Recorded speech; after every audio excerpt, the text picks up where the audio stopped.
afternoon, two great teams, Florida A&M, Bethune-Cookman College, Bethune-Cookman University, will take on the Florida Classic here in Orlando, and it's a festival. It's a great atmosphere, you know, the beautiful colors of orange and green and maroon and gold. This is one of the best classics in HBCU. Once again, we are live from Camping World Stadium in downtown Orlando, Florida for the 2024 Florida Classic. It's the Bethune-Cookman Wildcats and the Florida A&M Rattlers. My name is Michael Turillo. Darren Latil joins me from the broadcast booth. The Wildcat Marching Band is on the field. The Wildcats, the home team today, so their band gets the pregame performance, getting set to bring out the Wildcats. Kickoff in just over 15 minutes. Well, despite all the pageantry, music, and food, we still have to play a football game today. Let's talk about it. The Bethune-Cookman Wildcats enter the Florida Classic at 2-9, 2-5 in the SWAC. Regardless of the record, the Wildcats come into this afternoon's ball game playing their best ball of the season, with their last two losses coming by a combined 5 points. A 2-point, 5-overtime loss to Southern and a 3-point loss to Texas Southern last week. For the second straight week, BCU led at halftime and held their opponent scoreless in the first half after a 62-yard dime from Cam Ransom to Malik Huggins resulted in a second-quarter touchdown. Texas Southern came roaring out of the blocks in the second half, scoring 17 straight points. Bethune-Cookman rallied in the fourth, getting a receiving touchdown from Lorenzo Jenkins and forcing a Texas Southern punt, but could only manage a 53-yard field goal drive from Cade Hector as time expired that would just miss left. I spoke to BCU head coach Raymond Woody Jr. this week to talk about coming up just short for the second week in a row, preview Florida A&M, and discuss what the Florida Classic means to him. I'm here with Coach Woody before the Wildcats take on Florida A&M in the 2024 Florida Classic. Coach, another close one last week against Texas Southern. You always preach finish, and in this case, you were just about a quarter of an inch wide to the left. Yeah, well, I mean, it's not good enough, so, we need to execute, putting those guys in those similar situations in practice, and it's not just practice, it's perfect practice, and then it'll relate to the game. It feels like the passing game has come alive the past couple of weeks with Cam at quarterback. What have you seen the last couple of games? Well, obviously, that group, him and the receivers, those guys are getting their time and they're on the same page and they're progressing, and I'm seeing improvement. We just got to put everything together and just finish. I keep saying finish. You got one more chance to put everything together in the game that pretty much means the most to anybody in this fan base. Florida A&M, it seems vulnerable. They've lost 2 games on the bounce. Their head coach is in doubt, and maybe he's playing for his job. So what's on the line this week? Well, I tell you, we just got to worry about us and go out and execute. I mean, they got a great team. I mean, unbelievable talent, transfers everywhere. I mean, they're FAMU. I mean, they won the national title last year, and it's a new year. We just got to worry about what we need to worry about here at BCU and just keep getting better. What does the Classic mean to you personally? I mean, you've played here, you've played in multiple Classics. Now, this is your second Classic as a coach. Well, it's special, I mean, the fan base, I mean, state of Florida, both schools, some of the guys, you coached against, you played on the same high schools, families, so it's a unique situation. Thank you, Coach. Good luck this week. Thank you. Bethune-Cookman's offense has hovered just under the 20 points per game mark all season, currently sitting at 18.5 on 98.4 yards rushing and 180.5 yards passing. Freshman Dennis Palmer leads the way on the ground with 528 yards and 2 touchdowns and 4.3 yards per carry. Courtney Reese sits behind him with 210 yards, and Cam Ransom has 179 with 5 rushing touchdowns. Speaking of Cam Ransom, he has taken over the starting quarterback job since Luke Sprague's injury in the Grambling State game, although Sprague did practice this week. Ransom has thrown for 1,648 yards, 10 touchdowns, and just 4 interceptions on a 63.5% completion percentage. Should that percentage hold or improve today, he will finish the season with the best completion percentage by a BCU quarterback with over 100 pass attempts since Quinton Williams in 2015. Cam's favorite targets have been Malik Huggins, 336 yards and 2 touchdowns, and Thomas Nance, 344 yards and 2 touchdowns. Lorenzo Jenkins also up there with 285 and 3 scores. The Wildcats have also been using speedster Darnell Dees as both a running back and receiver more often in the past 3 games. I caught up with Darnell earlier this week to talk about his season, scouting FAMU, and playing in his final Florida Classic. I'm here with Darnell Dees before the Wildcats take on Florida A&M to round out their 2024 season. Darnell, let's go back to the Texas Southern game. Talk about how you've been utilized more in the passing game these last couple of weeks, because you've had a couple of big passes, a couple of touchdowns. Just capitalizing off the opportunity I get. That's all that is. Every opportunity I get, I'm making it matter. Talk about working with different quarterbacks. When you've had Cam back there, Luke back there, you've even had Walter Simmons back there, quarterback, the last couple of years. How do you deal with working with different guys under center? You got to, what's best, the next guy, you got to be ready to play, no matter who in the game. Give me a scouting report on the FAMU defense. They're really big up front. They're really fast in the middle. What do you see? I don't like to speak on it, you know. I don't want to speak on it, you know. I don't want to give it out no weaknesses. They got weaknesses for sure, though. A lot of weaknesses. What would winning the Florida Classic mean to you, this being your final one, and you've been here for many years? It'll mean a lot, because I ain't win one since I've been here. So my last one and a win one is going to be great. Go out with a bang. All right, thank you. Good luck this week. For sure, thank you. The BCU defense is giving up 33.5 points per game on 230 yards rushing and 220 yards passing. Raymond Woody III barely holds on to his team lead in tackles with 73, although I don't know how much he'll play this week. He's been dealing with a knee injury. Kevin Washington is right on his heels with 70 tackles, and Antoine Watts leads the rest of the pack with 59. Educate Brown has been getting back into the backfield with ease this season with 8 tackles for loss and 5 sacks. Kevin Washington has 7.5 TFLs, and Jeremy Greaves has 3 sacks to lead a BCU front 7 that is top 5 in the SWAC in sacks with 23 overall. In the secondary, Andrew Volmar and Joshua Thornhill each have a pair of interceptions, with Thornhill sealing both the Cats' wins this season against Mississippi Valley State and Grambling State. Andrew Volmar has also had an impressive season in the pass breakup department, collecting 10 through 11 games. He is the first Wildcat to cross double digits in the statistic since James Mond had 11 back in 2007.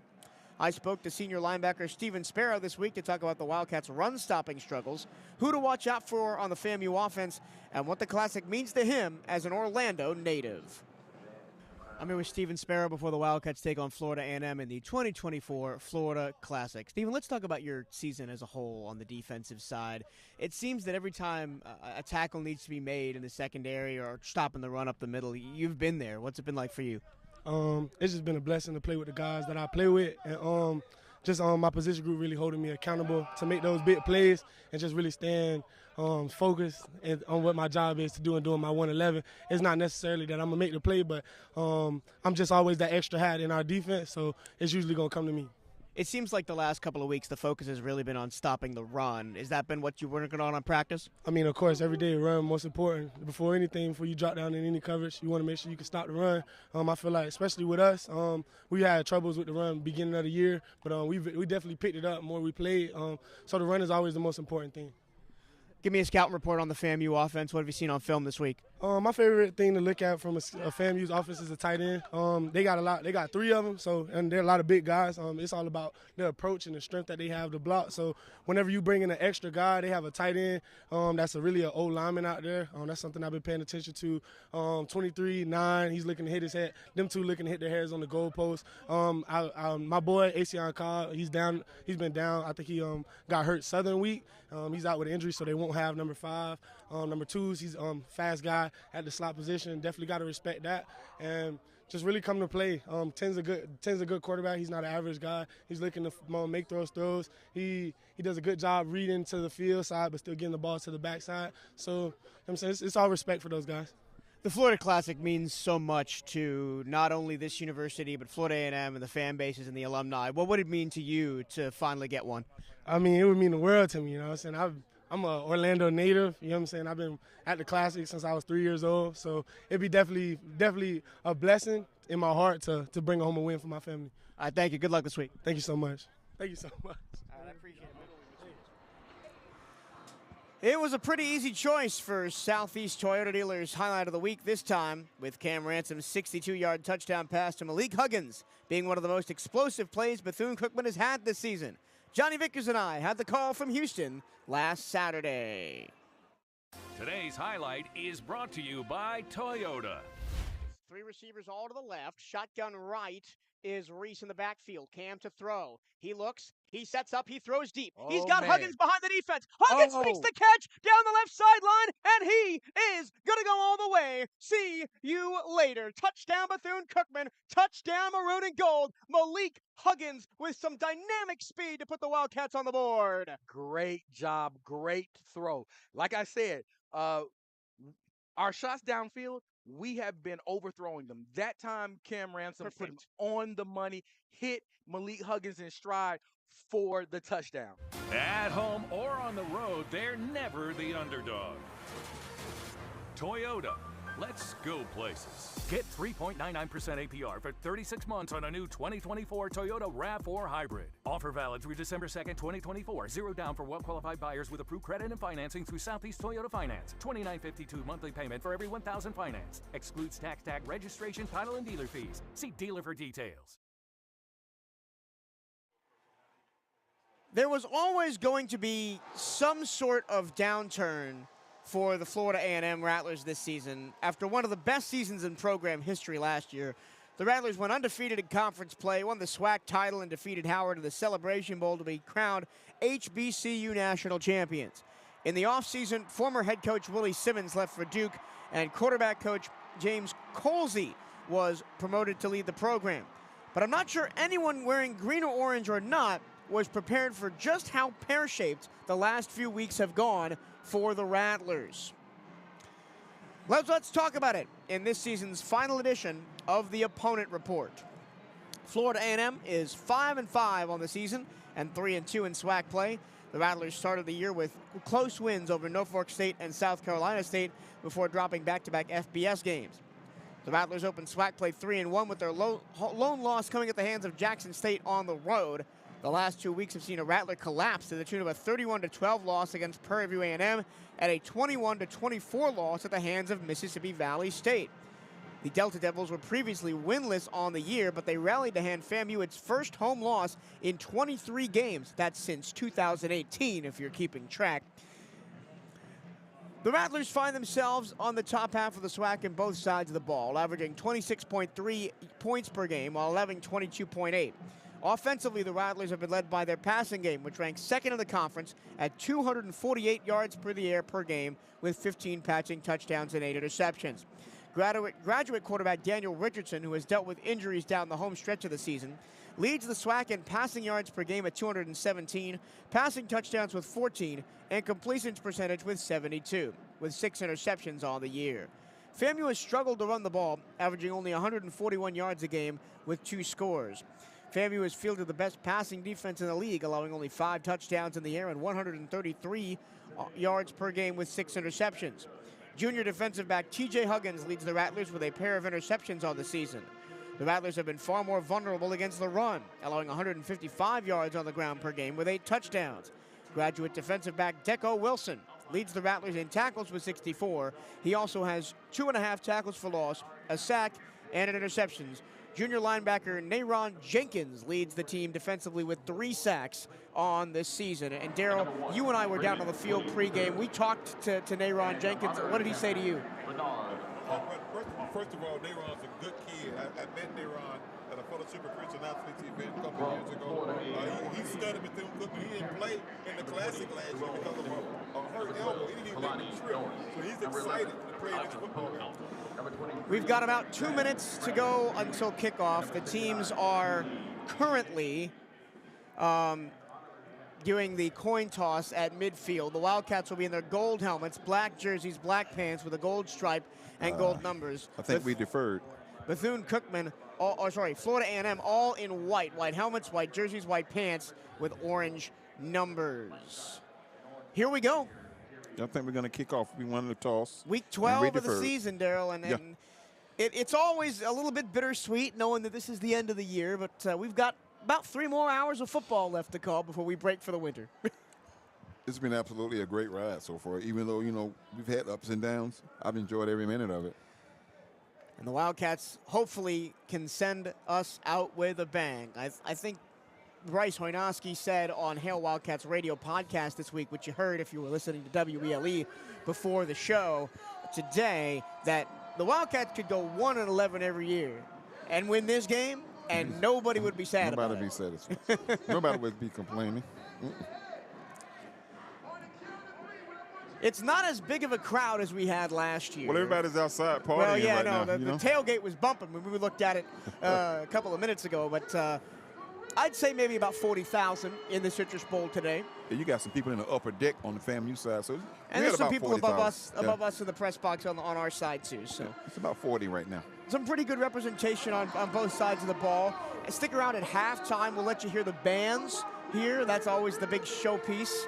The football game is almost secondary at times to what the bands are doing. Oh, it will be secondary. You know, you better get your popcorn in the first quarter, because at halftime, nobody's leaving the seat. Here we go. Wildcats and Rattlers. Florida A&M needs a get-right game, kind of like Bethune-Cookman does. 0-2 in the past 2 weeks against two sub-500 teams. Prairie View, who was picked to win the West in preseason, but hasn't looked very good this year. And then Mississippi Valley coming into Bragg and breaking that winning streak. What does that do for a psyche of a team like this? It had to destroy their psyche. You know, matter of fact, Florida A&M will have a home game, you know, next Friday. Yeah, no, they're not done. done. Playing Alabama A&M, so let's see what happens here this afternoon, you know, whether their fans even show up for that game. And so the hurricane that sent the Wildcats on the road for a week in Atlanta canceled the game between FAMU and Alabama A&M. So the Rattlers aren't done. They play next week. But it's time to play football right now. The Wildcats will kick this one off as the ball falls off the tee. At least we know which way the wind's blowing. It is a beautiful day. Absolutely 60 gorgeous. degrees, not a cloud in the sky.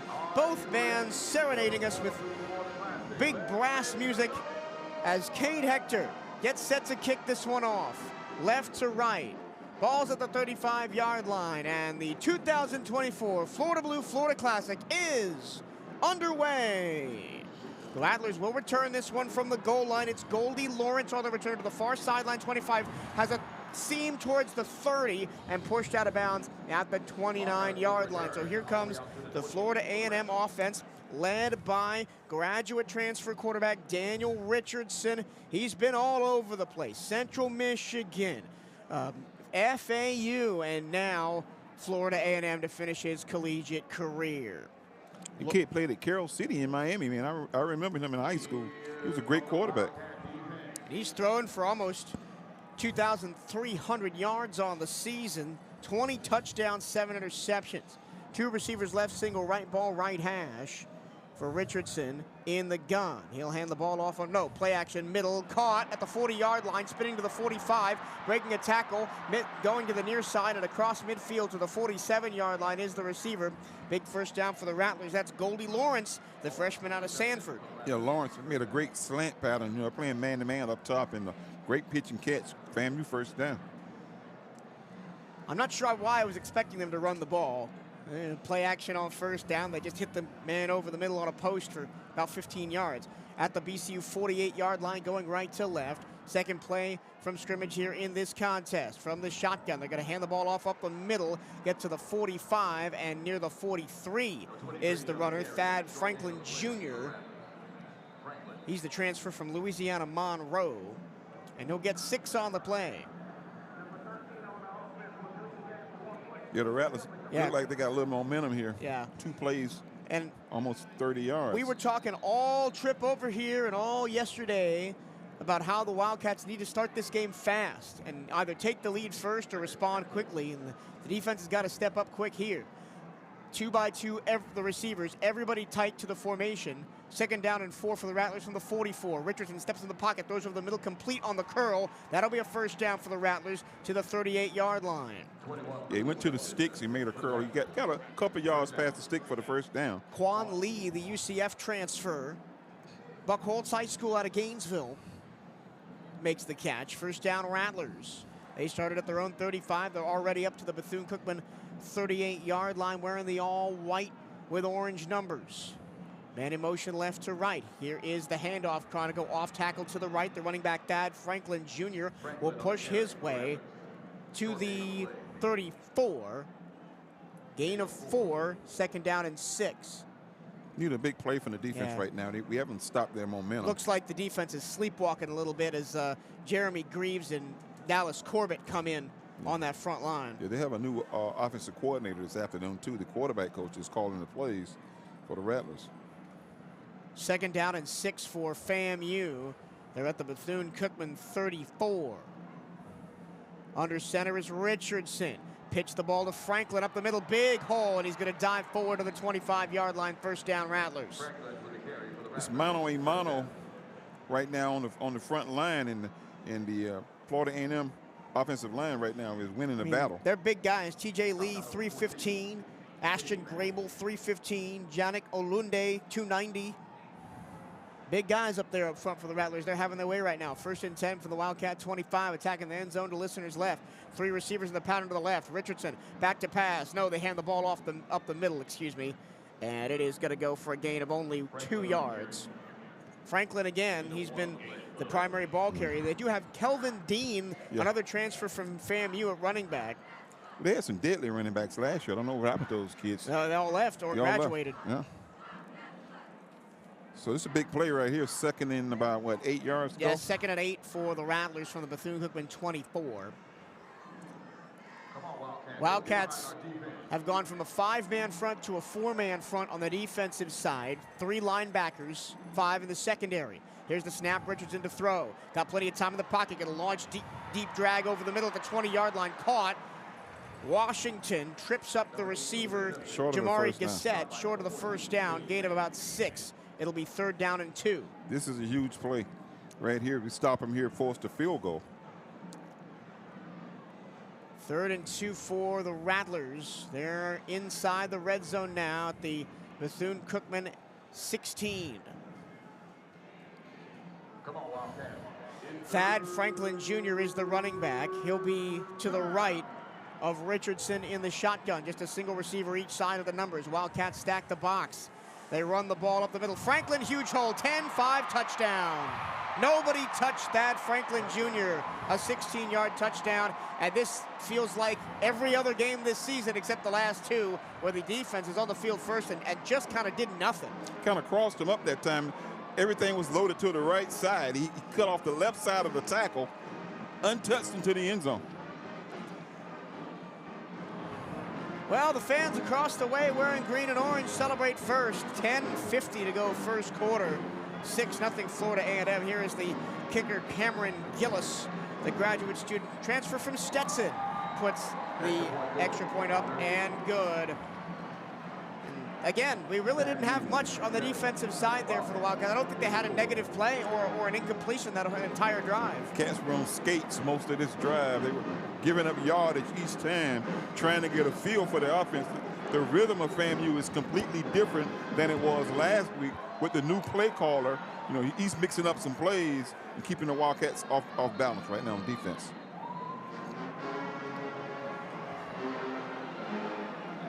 Sergio's Pizza Kitchen is a proud sponsor of Bethune-Cookman Football. You can take the pizza out of New York, but you can't take the New York out of the pizza. Stop by Sergio's and experience the flavors for yourself. Our recipe for success is simple: a generous dose of love paired with the freshest, highest quality ingredients. This combination is what makes each dish truly exceptional. Our approach includes a blend of traditional recipes from the old country with a modern flair to create a wide variety of great tasting dishes, from gourmet pizzas, soups, pastas, and entrees. That's Sergio's Pizza Kitchen at the Public Shopping Center on Bevel and Clyde Morris. Kickoff from Cameron Gillis goes near side at the 20. It's bobbled by Thomas Nance, picked up, and the referees will blow it dead right there. Called for a fair catch, I think, at the 20.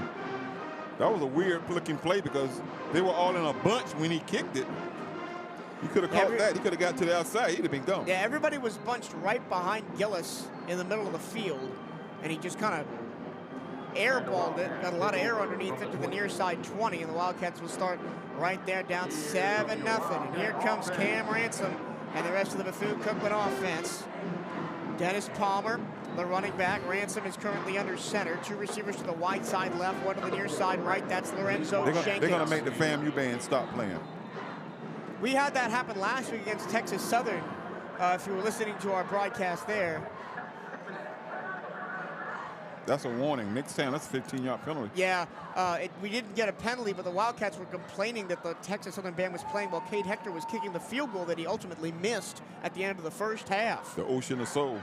Palmer breaks the tackle, bounces it outside to the left, gets to the 25, 5-yard pickup on first down. Tackle by Clyde Pinder for Florida A&M. You want to see the Cats have a good ground game this afternoon to keep that offense of Florida A&M off the field. Yeah, well, Florida A&M defensively not great against the rush. 8th in the SWAC, allowing almost 200 yards per game on the ground. Picked up the first down on that curl route to Bonbon. Just a quick one to Javon Ross. Haven't used Ross much this season. He's been injured a little bit. He's a freshman. He's learning too, but I love that kid. That's only his 10th reception of the game season for Javon Ross. They're right at the 30-yard line, 1st and 10 for the Cats.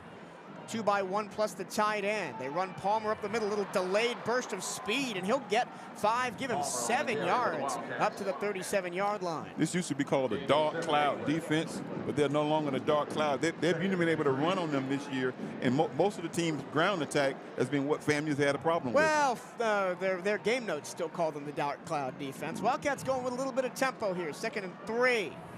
Palmer again. He's got space. 40, 45, and before he's touched, he gets all the way near midfield to the 49. Offensive line for the Bethune-Cookman Wildcats opening up some huge holes on this drive. Right at the 49-yard line, it's been all Palmer runs except that one quick curl. Still 3 in the pattern. Shotgun snap to Cam. He's going to throw. Oh, and it's in and out of the hands of his intended receiver right at the hash marks on the near side. He's going for Nance. Oh, no, he's going for Ross. That's Ross again. He just threw a little bit behind him, 2nd and 10. Lorenzo Jenkins was wide open at the numbers on the near side if he'd thrown the ball that way. I think Cam was looking for Bonbon on that play. Jenkins is matched up one-on-one right now with T.J. Huggins, their best cornerback, right on the near side numbers. Bunch formation left now with Cam in the gun. He takes the snap, fakes the pitch. He throws deep over the middle. That's Nance at the 45, all the way down to the FAMU 30-yard line. That's a big burst down for the maroon and gold. You know, Nance has emerged the last 4 games. He's run some great routes and wide open, caught that pass down to the 30-yard line. I like that play. They faked the pitch, and the linebacker bit, so Nance was wide open in the middle. Wildcats go quickly at the FAMU 30. Handoff, looking for some running room. It's Palmer, and he gets 5 up to the 25. Good-looking drive for the Cats to answer. But the red zone's got to be better for the Wildcats. Only 21 of 28 in the red zone this year. You didn't say that. I was going to have to bring it up, Daryl. I can't not say it. It's an important stat. Well, we're not in the red zone yet. We are not. Currently at the 25-yard line, 2nd down and 5. Wildcats in the pistol. They'll hand the ball off to Courtney Reese, who's come in. He makes a cut. He's at the 10. Oh, he gets dragged down by his ankles. He had the end zone in his sights. Oh, man. First down BCU, but he almost had a score. They hadn't seen much of Courtney Reese, but that time the little quick fella made the first down. They spot him at the 12-yard line. 1st and 10 for the Cats. They hand the ball off to Reese again, looking to run off the right side. He'll get to the 10. Gain of 2, 2nd down and 8. Exciting a brand of football we're seeing here with FAMU and Bethune-Cookman. This is the best the Wildcats have looked rushing the ball maybe all year. They don't look bad. 3-yard gain up to the 10. 2nd down and 7 now. Cam, play action, middle, pass is batted up in the air and intercepted at the 5-yard line. And the Rattlers bring it back to the 25. What did I say, Daryl? Red zone, red zone, red zone. It's your guy, Nayron Jenkins. That's my kid right there. He got a batted ball right in his hands. He was beat for the touchdown. Oh, Nance was wide open, and the pass was batted up at the line of scrimmage by James Ash, the defensive tackle. And I wished him good luck after we prayed today. He got his luck right there. Oh, man, the Wildcats drive 80 yards and then can't punch it in. An interception ends the drive. It'll be FAMU ball with 7:37 to go in the first quarter. The Rattlers lead 7-0 when we come back. This is Bethune-Cookman University football on the CatEye Network and 1380 WELE.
Women's basketball is back for Bethune-Cookman. Come catch the Cats live Saturday, November 30th at 2 p.m. at Moore Gym as the Wildcat women's basketball team hosts Mercer. Admission is free. Can't make it out there? Catch the game live at youtube.com/CatEye Network. Well, here at the 2024 Florida Classic, the Wildcats put together an amazing drive, 72 yards from their own 20-yard line, and then Thomas Nance was wide open in the end zone, but the pass before it got to him was tipped at the line and intercepted by Nayron Jenkins. And, well, FAMU has the ball back, up 7-0, and the Wildcats need to do a better job on defense because the first possession for the Wildcats on defense didn't look very good. They've got the ball at their own 25-yard line going right to left. Rattlers in the all-white, orange numbers. The Rattler logo on the sides of the helmet. Wildcat gold helmets, black jerseys, black pants, gold numbers with a gold trim, double stripe on the shoulders. 7:37 to go first quarter. Rattlers 7 with the ball. Wildcats just turned it over. And Let's get it back right here. All right, Richardson in the gun. One man in motion left to right. Richardson, play action, tries to set up the throwback screen. It is at the 20, 25, and knocked down at the, knocked down at the 30 after bouncing off a tackle outside. Yeah, he had everybody crossed up that time. Tabula made the tackle on Franklin. 2nd down and 5. Yeah, they set up that throwback screen. The Wildcats run that play a little bit too, but they run it to the tight end. Ball now far hash. Wildcats will keep 4 down linemen. Now they'll go to 3 down linemen on the line this time. Set up heavy set in the backfield as Steven Sparrow comes out for Caleb Blake at the nickel position. Richardson to pass. Time in the pocket, throws down the middle of the field. It is incomplete. 3rd down. And no flag forthcoming as Joshua Thornhill had a really good coverage that time on, I believe it was the tight end, Jalen Howard. And it's 3rd down and 5 for the Rattlers on their own 30. Wildcats would love a 3 and out here. It'll be huge.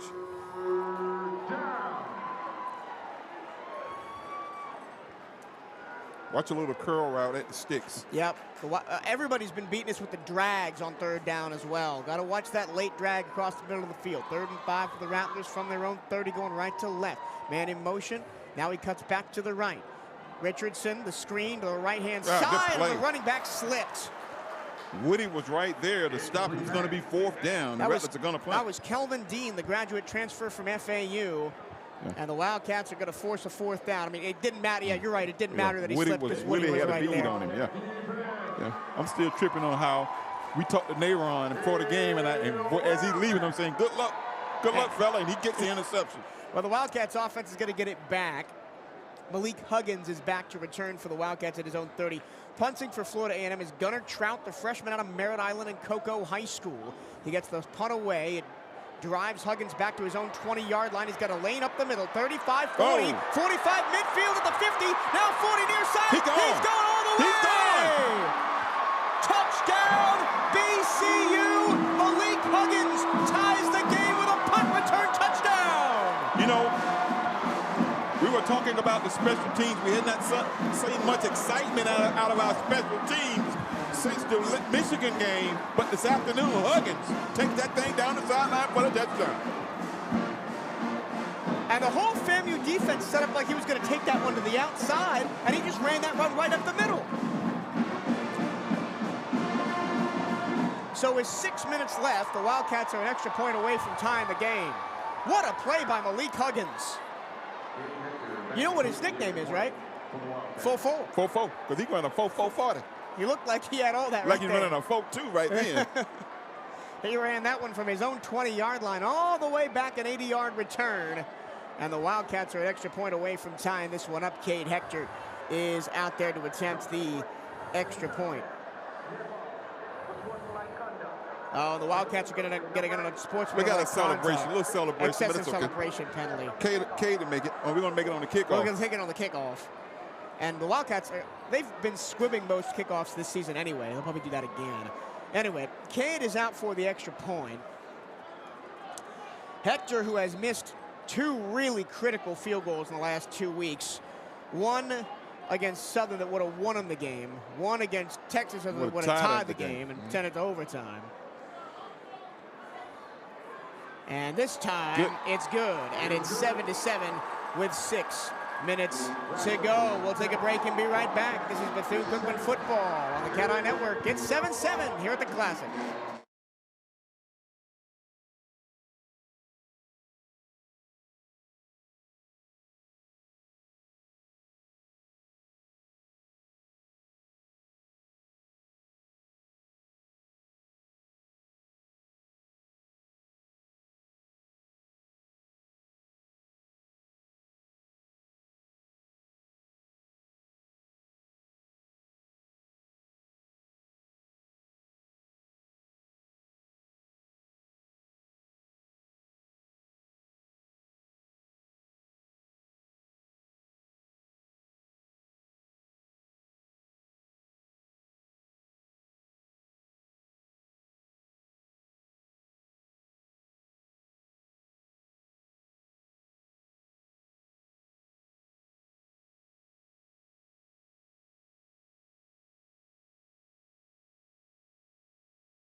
Back at Camping World Stadium in Orlando, it's the Florida Blue Florida Classic. It's the Bethune-Cookman Wildcats 7, the Florida A&M Rattlers 7. 6 minutes to go in the first quarter, and the Wildcats have tied the game on a Malik Huggins 80-yard punt return touchdown. We had it happen to us against Alabama State, and now we've got one for the first time this year. Now all we need is for Dees to get one to tie that record. You know, I talked to him before the game, coming to warm up. First thing I said, let's get the record. He said, for sure, buddy. So let's see if Dees tries to get one this afternoon. The Wildcat Band, which is off to our left, Bethune-Cookman is the home team today. And they're loud. They are playing, well, they're basically playing right in our window, like the Texas Southern Ocean of Soul was last week up in Houston. Bethune-Cookman comes out to kick it off. The Wildcats did get an excessive celebration penalty after the touchdown, so they'll be kicking off from the 20-yard line. Yeah, they're going to get good field position behind this. So the Wildcat defense needs to stand up like they did on the last possession for Florida A&M. Cade Hector gets set to kick it off. Goldie Lawrence is back deep for Florida A&M. I say deep, he's only at his 20-yard line. Wildcats kick left to right in the all-black gold helmets. And we are back underway as Hector addresses the ball. It's in the air, caught by Lawrence at the 20, bobbled, he picks it up at the 5, 25, 30, 35, 40, and midfield is where he'll finally be wrestled down, and the Rattlers, will have good field position, just like you said. The celebration penalty cost us. Well, 15, I would 20 have liked to see the Wildcats squib it. that. Yeah, I'd like to see them squib it and make it bounce up somewhere. Talk about the turf that we're playing on today, because it's a little my odd. God. Okay, we're playing in Camping World Stadium. It hosts a number of bowl games here, a number of college games and high school games, but this is one of the original turf fields. And the turf is the old bristles, and they're flat, and it's hard to get your clicks in them. It's and slippery too. Yeah. All right, first and 10 for the Cats, right at the midfield stripe. The Rattlers. Play action. No, they dual hand the ball off to Franklin, and he'll get 3. We give him 5. I actually got the spot of the ball wrong. My apologies. They spotted the ball originally back at the 43-yard line of FAMU. That one moves the ball up to the 48-yard line. Come on, D. Second down and 6 after the 4-yard gain by Franklin.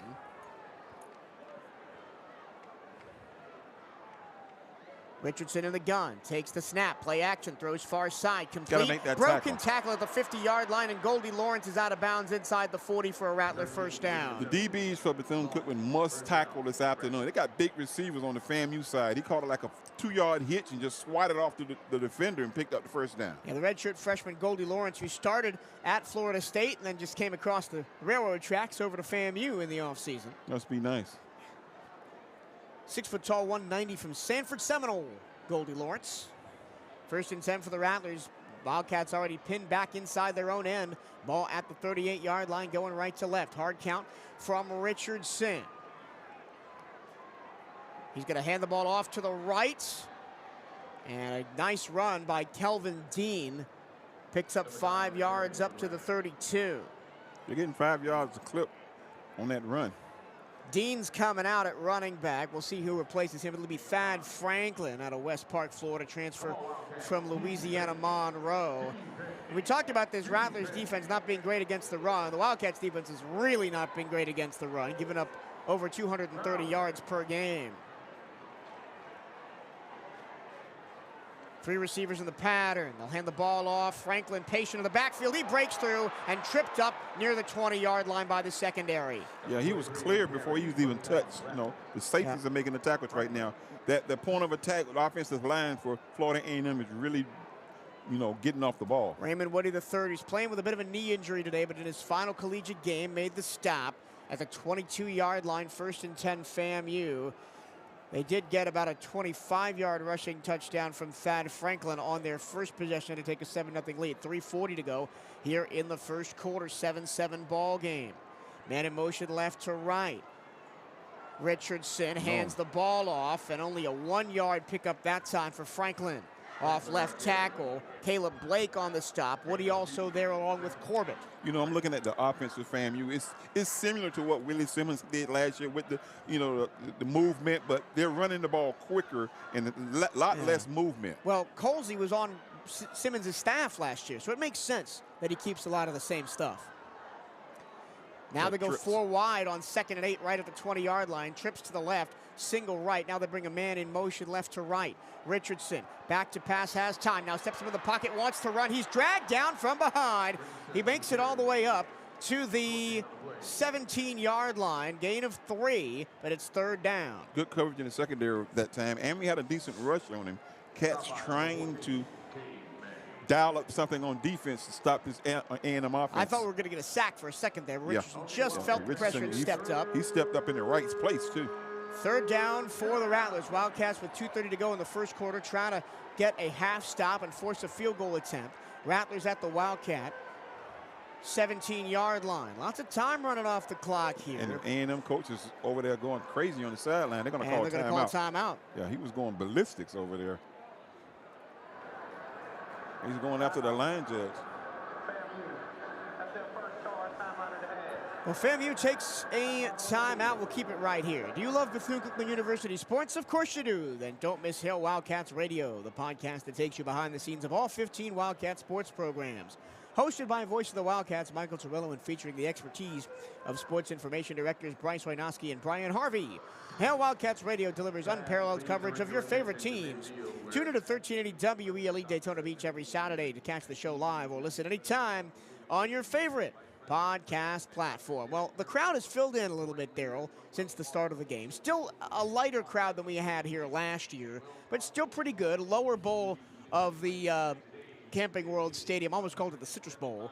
Oh, you can call it that. Tangerine Bowl? Yeah, pretty much about 90% full, and then they got about half full in the upper bowl. Well, you got people still outside. And there'll be people that won't come in. They'll just stay out there the whole game, eating the food, drinking the drinks. And got about 35 in here carrying right now. on. Yeah. It's tournament time for BCU volleyball. The Wildcats are on the hunt for their first SWAC title. They took down 5th-seeded Texas Southern yesterday.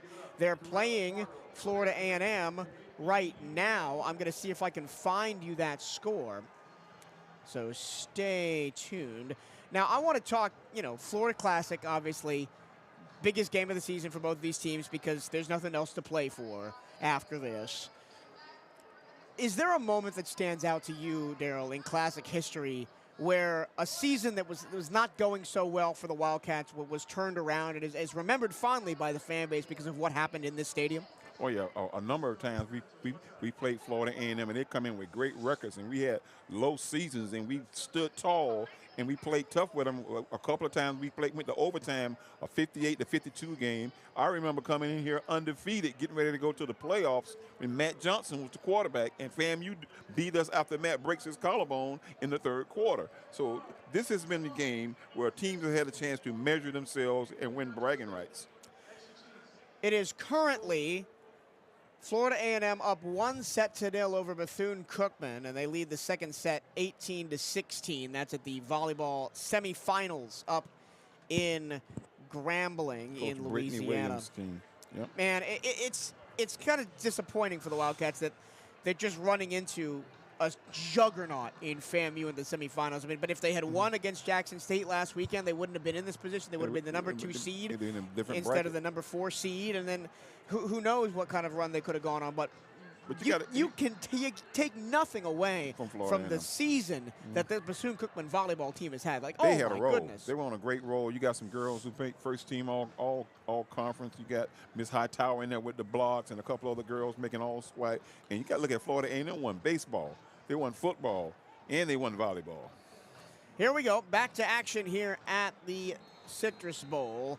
3rd down and 5 for Florida A&M for the Wildcats 17-yard line in a 7-7 ball game. Richardson with 3 to aim at, 2 left, single right. Ball right hash. They're going to hand the ball off the middle, and going nowhere fast is Thad Franklin Jr. Ray Woody, man, with what a hit stick. You know, Woody is going to be playing in the HBCU All-Star game. We're trying to hope he stays healthy, but he's out there playing on one leg, and he stopped. It's going to be a field goal attempt for the Rattlers. He's playing on adrenaline and not much else. Yeah. I mean, it's his final college game. He's playing for his dad. He wants to win his dad one of these games, and it's going to be a 35-yard field goal from the right hash for Cameron Gillis, who's 13 of 16 on the season.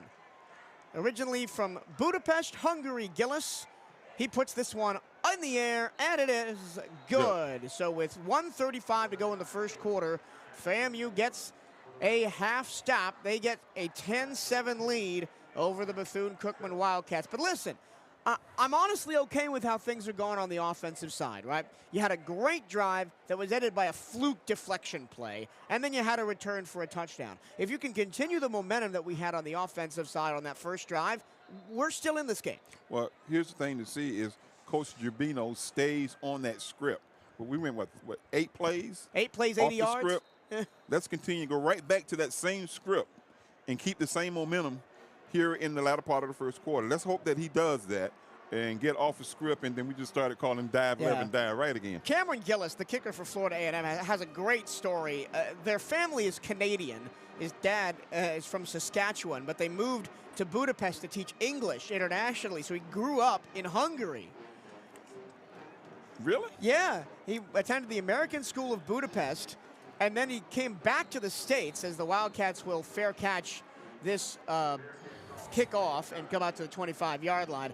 But then he came back to the States, played at IMG Academy for 2 years, and then went to Stetson for 4 years, and now finishing out his career here at FAMU. Oh, man, he's been around. He's been around. Been around. It's like Cade Hector. And his dad has an old Saskatchewan Rough Riders goal post in his yard, and that's how he learned to kick. That's an incredible story there. So I know Hector will be talking to him after the game. They exchange numbers, and they'll be friends. All right, here we go. Wildcats at the 25-yard line, going left to right in the all-black with gold helmets. Down 10-7, 1:35 to go, first quarter. One receiver each side at the numbers. Cam with twins in the backfield. He's going to hand the ball off to Darnell Dees. No, he keeps it around the left-hand side. He's going to be sacked anyway. Lost a yard. Lost 2. Back to the 24. There was an RPO, and he read the end crashing in, and he pulled the football and tried to go around the left side. If he'd have followed that tackle up the middle, he would have had some room. Well, they tried to get Dees, right? And we mentioned in the pregame show they're trying to get Dees involved, but that time the defense blew it up. They're back into a more traditional set now with Palmer in the game with 3 receivers. 2nd down and 12. Middle attack is incomplete. Nance dropped the ball at the 30-yard line. Okay, 2 quick plays. You don't want to go 3 and out. Now this is the Wildcats have fallen into this lull this year of just going 3 and out, 3 and out, 3 and out, and forcing their defense to be on the field. Getting off script. We were talking to Johnny Vickers, who's my compatriot on the road this morning at the office before we came over here, and saying, like, that's been our crutch all year, is we can't keep our offense off the field. 3rd and 12 for the Cats from their own 20-yard line. Ransom pressured, throws off his back foot, incomplete. He only tried to do the screen pass to Bun, and that play was going nowhere because even if he'd made the catch, Deco Wilson was right there. 3 and out for the Cats, and here comes Anthony Frederic to punt the ball. Frederic, man, he's been unbelievable. He is 1 yard per punt off of the program record set by, guess who, without looking at the notes? Lynn Thompson. No, incorrect. Lynn Thompson is number 2. Dennis Daniels. I know I had it here. Oh, no, it is Lynn Thompson. Okay. He's 1 yard per punt off of that record. He's already broken the combined yards punting in a season record set by Lynn Thompson back in 1978. That punt is fair caught at the 35. So the Rattlers up 10-7 with 53 seconds left to go in the first quarter. We'll be back on offense. The Wildcats got to start getting stops here on defense. Yeah, we got to stop them here. The run defense, it's looked better the last 2 weeks, especially in the first half. It hasn't looked great so far today. Right now we're bending and bending. I'm looking over at the defensive coordinator. He's a booth away from us. Maybe he will dial up something different to stop that run because they're running first before they pass. And I want to see the Wildcats maybe go with some pressure here to try and rattle Richardson a little bit. He had to scramble once. Under the center, too. I was going to say he had to scramble once. Richardson's going to be under center. 1st and 10 for the Rattlers from their own 35-yard line. Play action. Richardson looking. Richardson's going to be crushed. Fumble. The ball pops out, and it's still loose. The Wildcats are going to. No, FAMU got it back. FAMU got it back. Adrian Hall had the ball slip through his fingers, and an offensive lineman, Justin Squire, picked up the ball. Oh, my goodness. Richardson got hammered from the backside by Oren Patu. That ball was bounding around, and we tried to scoop and score instead of falling on it. Malik Stinnett just tried to pick it up and run with it. It went right through his fingers. That scoop and score he tried. Oh, man. Didn't make it. Well, they lost 6 yards. Now 2nd down and 16. They'll force them all the way back to the 29. Richardson backs up into the gun. 3 receivers left, single right. They'll run the ball. Nowhere to go. Only a 3-yard gain for Franklin, and it's 3rd down and 13. You got to look at Richardson. You know, he's coming out of concussion protocol, and hopefully, you know, he stayed down a little while after that hit. Hopefully, he's okay. That's the end of the first quarter. Wildcats 7, Rattlers 10, but a long 3rd down coming up for FAMU after this timeout. When we come back, the Wildcats try to get their offense back on the field. This is Bethune-Cookman University Football on the CatEye Network and 1380 WELE.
Nike is the official outfitter of the Bethune-Cookman Wildcats. Gear up on the newest VCU Nike gear at Nike.com/Bethune-Cookman Wildcats. Michael Cirillo and Darren Latil from the broadcast booth at Camping World Stadium. I got it right this time. I didn't say the Citrus Bowl. As the Bethune-Cookman Wildcats trail the Florida A&M Rattlers 10-7 after 1. And one of my keys to the game in the pregame show, Darryl, was start fast, stay with them, don't get blown out early. And the Wildcats have teetered on the precipice of that, but the defense has done enough to get the offense back on the field. This is a huge play, third and long, third in the 12, 3rd and 13. You don't want to give them extra momentum because the first down to put them near midfield. So right here, you want to stop them, look for the screen pass or something trickery with a jet sweep or something, trying to use their speed. I want to continue to see the defensive line dial up that pressure and try and force Richardson to be uncomfortable. So he was out 2 weeks ago in the Prairie View game with a concussion, played last week against Mississippi Valley, but fumbled twice. It didn't really look that good. So, you know, if we can continue to rattle him, especially if they're forced to go to Junior Muratovich under center, we really have some stake in this game then. Defense has to play well in this series right here to force that to happen. All right, teams back on the field. Second quarter on tap, 15 minutes to go in it. It's Florida A&M 10, Bethune-Cookman 7. It'll be 3rd down and 13 for the Rattlers from their own 33-yard line. They're going left to right in the all-white with orange numbers here in quarter number 2. Trips right, single left. Richardson in the gun. Low snap, Richardson corrals it, time to pass. Throws one-on-one coverage, caught at the 40-yard line. It's a first down to the 48. Just one-on-one coverage, high-pointed by Goldie Lawrence, and he got the first down. I knew that's where they were going. I was trying to say they were going to go up top because they were playing man-to-man. Just one-on-one coverage. Yep. And who was in coverage? I think it was Johnny Harris who was in coverage with him for the Wildcats. Just couldn't pull him down. He made the catch before the sticks, but just couldn't pull him down. That's a big 3rd down and 13 conversion for the Rattlers. 1st and 10 at the 47 now. Dean bounces left, has a lot of space, and he's going to get a first down and more to the Wildcat 40. Man. That fumble, we should have had that fumble back there, but we could have been in a different little area moments. Of the field. Yeah, little moments. I know, like, if FAMU, I was thinking it during the break, if FAMU came out and got that first down, they've got to have all the momentum now. Wildcat defense has to come up with a stop. 1st and 10, Richardson, lots of time. Throws and incomplete. Just a little bit too far in front of Jamari Gassett, and it's 2nd down and 10. Richardson took another lick, too. At the 40-yard line. And I think that's had to be the directive from Coach Woody in the huddle, right? Just get to the quarterback and hit him.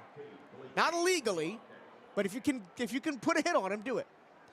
2nd and 10 for the Rattlers. They're at their own at the Wildcats, 41-yard line, going left to right. 14:02 to go. 2nd quarter, 10-7. FAMU leads. Full house in the backfield here with 2 tight ends and trips all to the left, bunched for the Rattlers. Richardson, play action, throws the one-on-one deep ball to the far sideline. It is incomplete and overthrown, no flag. I'll tell you what, Andrew Volmar has been so good in coverage this year. But Richardson looked over and saw the bump and run, and he audibilized to it immediately and threw that ball down the field. He could have held it a couple of more seconds, and maybe he'd have ran up under it. Now it's 3rd and 10. Another 3rd and long for the Wildcats defense. He's playing too deep on the up top, man. He got to come up some. And he's given 10 yards of pressure as Harris to Gassett up there. Bunch formation right, single left. They're going to hand the ball off to the left side, the weak side, and it is going to be 4th down. Franklin got about 7 to the 10. This is in position where they're probably going to go for it here on 4th down. It's about 2 yards short of the first down. Fad Franklin just took a little counter run on 3rd and 10. And they got 4th and 4 from right on the 35-yard line. And the offense is still on the field for FAMU. 4th and 4. Let's see if the Wildcat defense can get off the field. They're playing too far off the receiver. Come up on the bump. There you go. 3 receivers to the right after the motion. Oh, that's illegal procedure right there. And did they fall start? They false started up top. Was it the motion? Was it the motion man? Oh, the receiver up top jumped. Now they got to back him up for the field goal. They're going to punt. Gunnar Trout is out to try and pin the Wildcats deep. The Cocoa High School product, Trout, freshman, Merritt Island. State champion at Cocoa back in 2020. And they'll look to pin the Wildcats really deep. Malik Huggins is back at his own 5-yard line. He took one back to the house, 80 yards on the last punt. This punt is going to be fair caught and bounce into the end zone. Good call by Malik that time. Huggins signaled for the fair catch, left it alone. There was an up man there for the Rattlers, but it bounced over his head, and we'll have a timeout on the field. Wildcat offense trying to make up this 3-point deficit with 12:57 to go in the first half. When we come back, this is Bethune-Cookman University football on the CatEye Network and 1380 WELE.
.12:57 to go here in the first half. Wildcats and Rattlers at a defensive struggle right now. 10-7 Florida A&M here at the Florida Blue Florida Classic in 2024. So the Wildcats had that great drive first up. They went all the way down the field and threw an interception off a tip pass, and then they went 3 and out.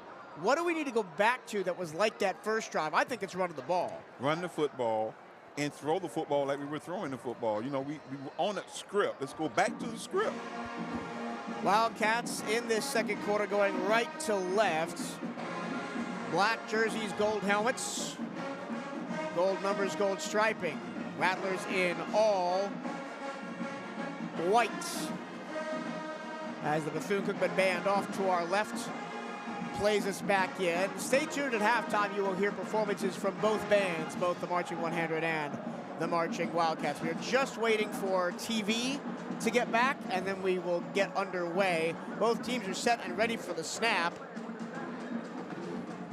Ransom is out there in the gun with Dennis Palmer to his left. 2 receivers to the far side right, 1 to the left. They'll hand the ball off to Palmer, looking to bounce it outside. Nothing doing there. James Ash makes the tackle, lost a yard back to the 19. Yeah, FAMU defense kind of stiffening up right now. Both teams' defenses are trying to get a bead on what the offense is doing. And we need to do more misdirection. We can't just run right at this really big FAMU defense. Up front, 295 Cameron Donald, 280 James Ash, 295 Clyde Pinder. Cam, play action, he'll try to run. There's a flag flies behind him, and I think we're gonna get a hold, and the Wildcats will be backed up to their own 5-yard line. Now we're seeing the penalties come in. Yep, it's gonna back us up first way penalty back of the day to about for the the Wildcats. 5-yard line. It'll be 2nd down and 20 probably. Ransom tried to take off after there was nobody open. He got tripped up at the line of scrimmage.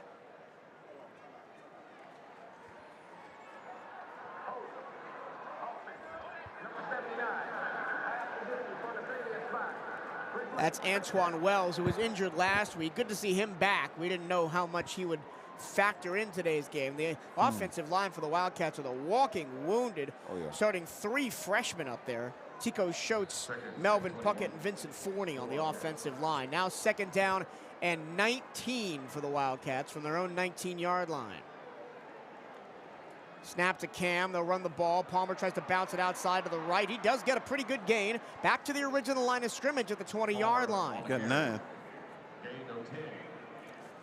Give him 10, so it'll be now 3rd down and 9 from the 21 at the spot of the ball.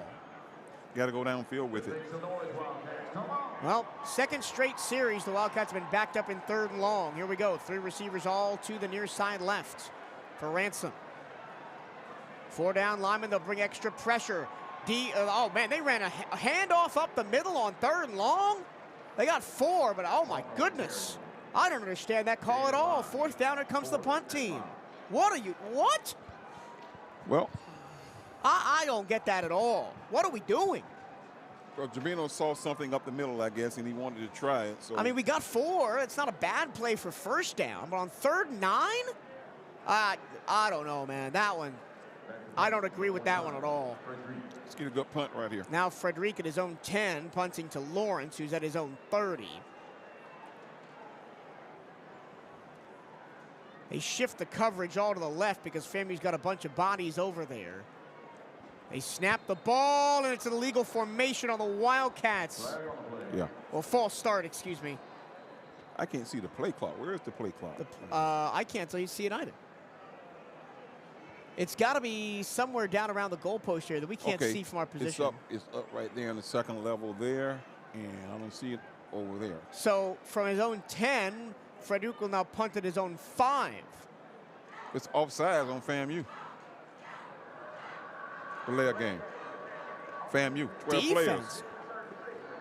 Disconcerting signals is what they called. So we did false start, but it was forced by FAMU, and now So 4th and 1? 4th and 1. You still punt here. It's 10:59 to go in the 2nd quarter in a 10-7 ball game. If that was a personal foul, that would have been an automatic 1st down. Yep. So Frederic is still out there, but now at his own 15-yard line. Run the fake here? No. No, you can't. And somebody's going to spy him. Every time since that fake at Valley, somebody spied him. And the Wildcats are going to call timeout with 10:50 to go. That's a good timeout to settle them down and get the rhythm back into this play. This has been a really weird drive. I mean, the 9-yard run by Palmer was good, but, negated by the holding penalty and then the loss of yardage by Cam on the scramble. And it just feels like the Wildcats are falling back into their old ways on offense, and they just can't capture what they do in the script again. And I don't understand why. Now, I'm not a football player, never have been, never coached it, never been around the game except as a broadcaster and a member of the media. Can you maybe give me an explanation as to why that's happening? Well, you watch film throughout the week, and you see tendencies for formations. So you script your plays to begin the game to kind of test out to see how they're going to play against you. Can't tell you why they haven't gone back to them, because the first 10 plays we ran, we moved the ball 80 yards down the field, except for the interception. So when you get off script, you get back into what you call your lull. You get back into what your average play calling. If you go to the script, it's attacking each time. I don't know why they don't want to go back to that.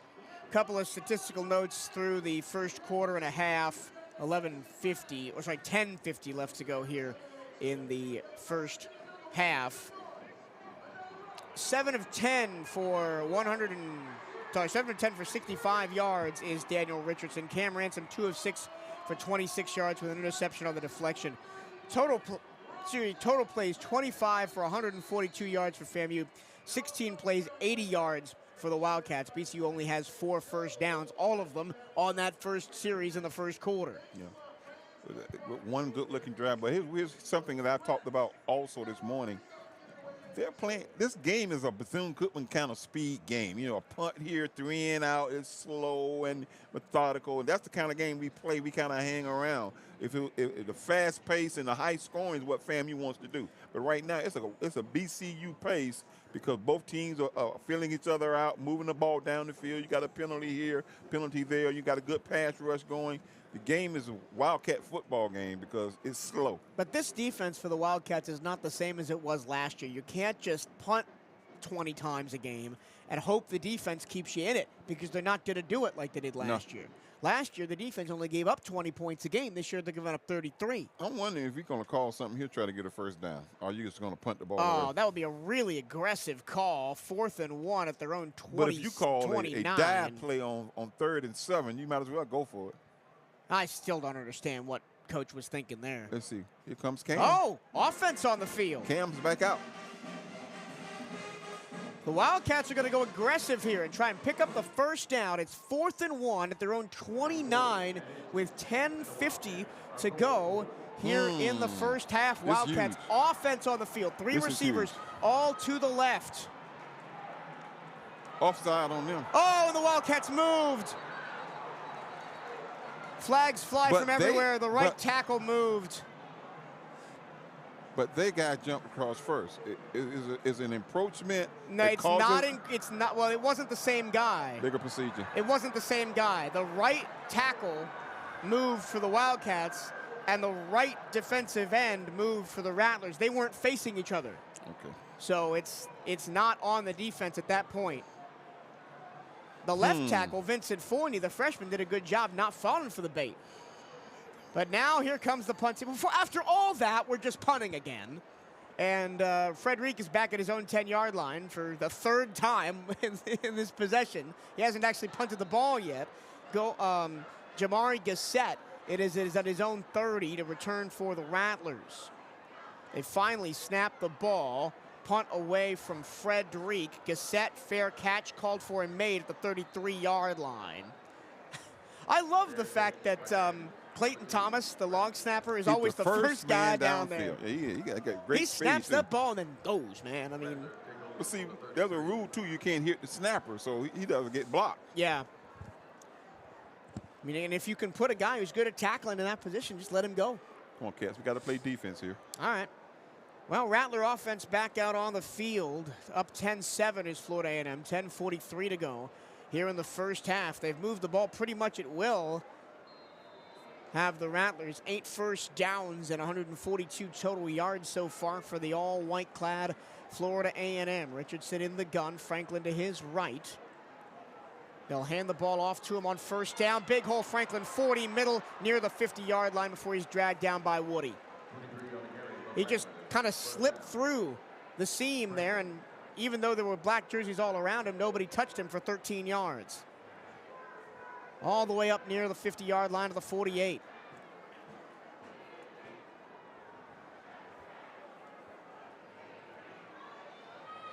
First and 10. They hand the ball off again. Big hole up the middle again to the Wildcat 45 to the 44, 8-yard gain. They decide to pin their ears back and just play some smash mouth. And I right think, now. and every team that we've played this year eventually just decides they can't stop the run. Let's just run the ball. And this Rattlers team has been awful running the football this year.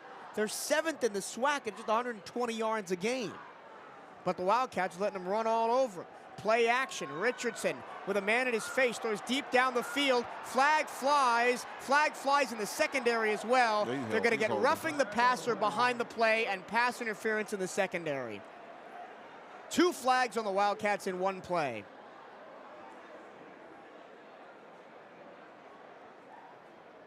Adrian Hall hit Richardson late, and Caleb Blake was in coverage for the Wildcats deep down the field, held the player down the field.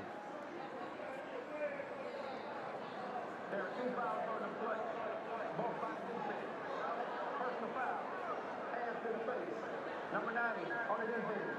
That was declined. Pass interference. Defense, number 30. They got 2 separate pass interference calls? Hands to the Oh, face. hands to the face. And My then- apologies. And then the pass interference call. Penalties, penalties, penalties. Killed us all year. And this is a team last year for the Wildcats that was one of the best in the country. Only 49 penalties over the whole year for the Wildcats. Right now, the Cats are really, I'm going to need somebody to stand up right here and make a play to kind of kill this momentum. We have double the amount of penalties this year as we did last year. Rattlers now at the Wildcat 30 after the penalty. They'll run the ball to the left-hand side. Cutting it back is Franklin. He gets to the secondary. He's stacked up at the 20-yard line. 11-yard gain and a first down.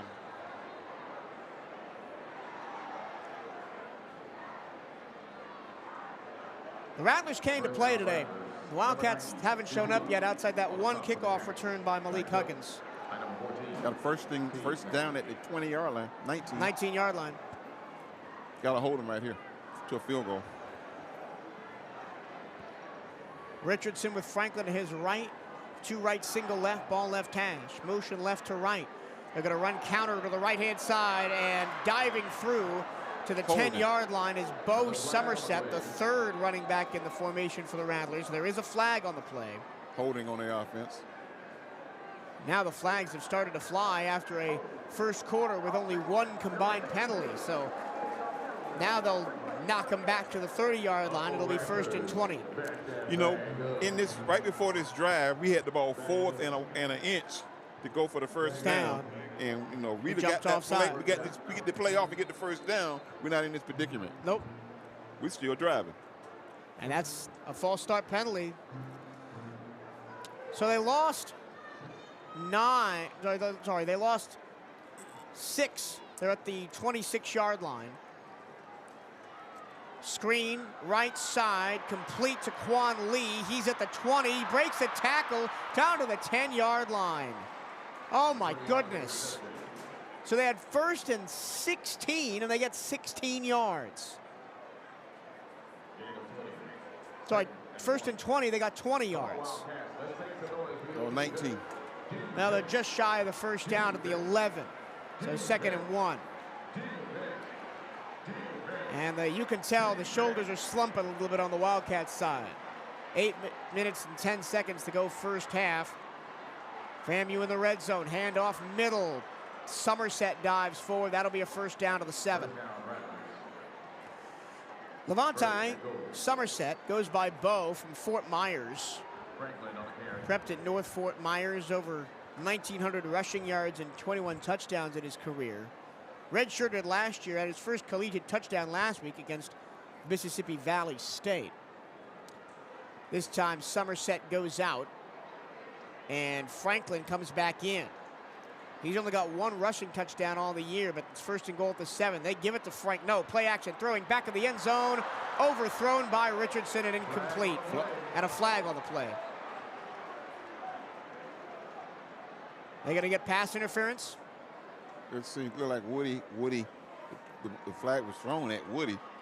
He was looking. FAMU is backing up. He was looking an eligible receiver downfield. So Ashton Grable, the right guard. Rattlers helping us out. 73, excuse me. That's Yannick Olunde. He transferred from Buffalo, originally from Waldorf, Maryland. So now they'll be 1st and goal, not from the 7, but from the 12. Watch the slant route. Nobody's covering the slot guy on the far side. They got Woody on him. 2 by 1, the receivers left to right. They throw to the slot guy on the far side on a screen. It's Gassett. He gets around the corner, and he is nobody was on him. In for the touchdown. We called it from up here. Yeah. Nobody covered it. And Jamari Gassett is in for his 7th touchdown of the season, the senior from Tampa.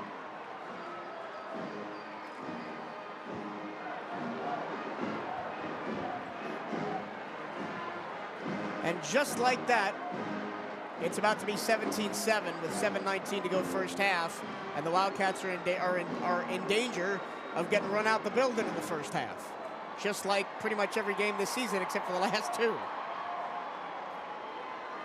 Extra point up and good from Gillis, and it is 17-7 with 7:19 to go in the first half. We'll take a break and be right back. This is Bethune-Cookman University football on the CatEye Network and 1380 WELE.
Stay up to date with everything Bethune-Cookman Athletics by checking out the Wildcats on social media.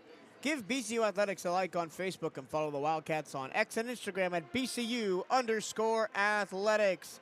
For the latest on BCU football, follow at BCU Gridiron on X and Instagram. Well, another touchdown drive for Florida A&M. They lead 17-7 with 7:26 to go in the first quarter. That drive summary started after a Bethune-Cookman punt after they had set up to go for it on 4th and 1. The Wildcats false started. They were forced to punt. 9 plays, 67 yards, 324, ending in a passing touchdown from Daniel Richardson to Jamar Gissett off a screen pass. It's Richardson's 21st touchdown of the season and Gissett's 7th. And that one felt like a backbreaker, Daryl. Yeah, well, you know, the defense had opportunity right there to get off the field, but couldn't do it.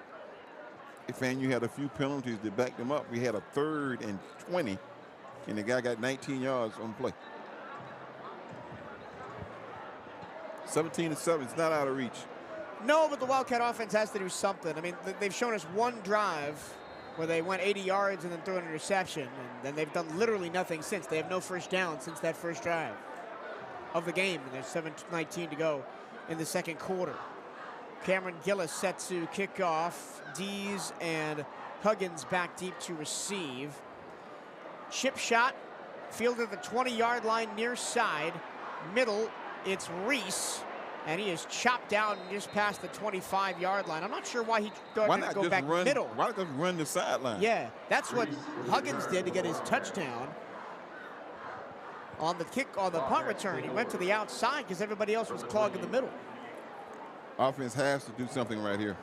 We can't give them the ball back with 7 minutes to go. We'll see what they do.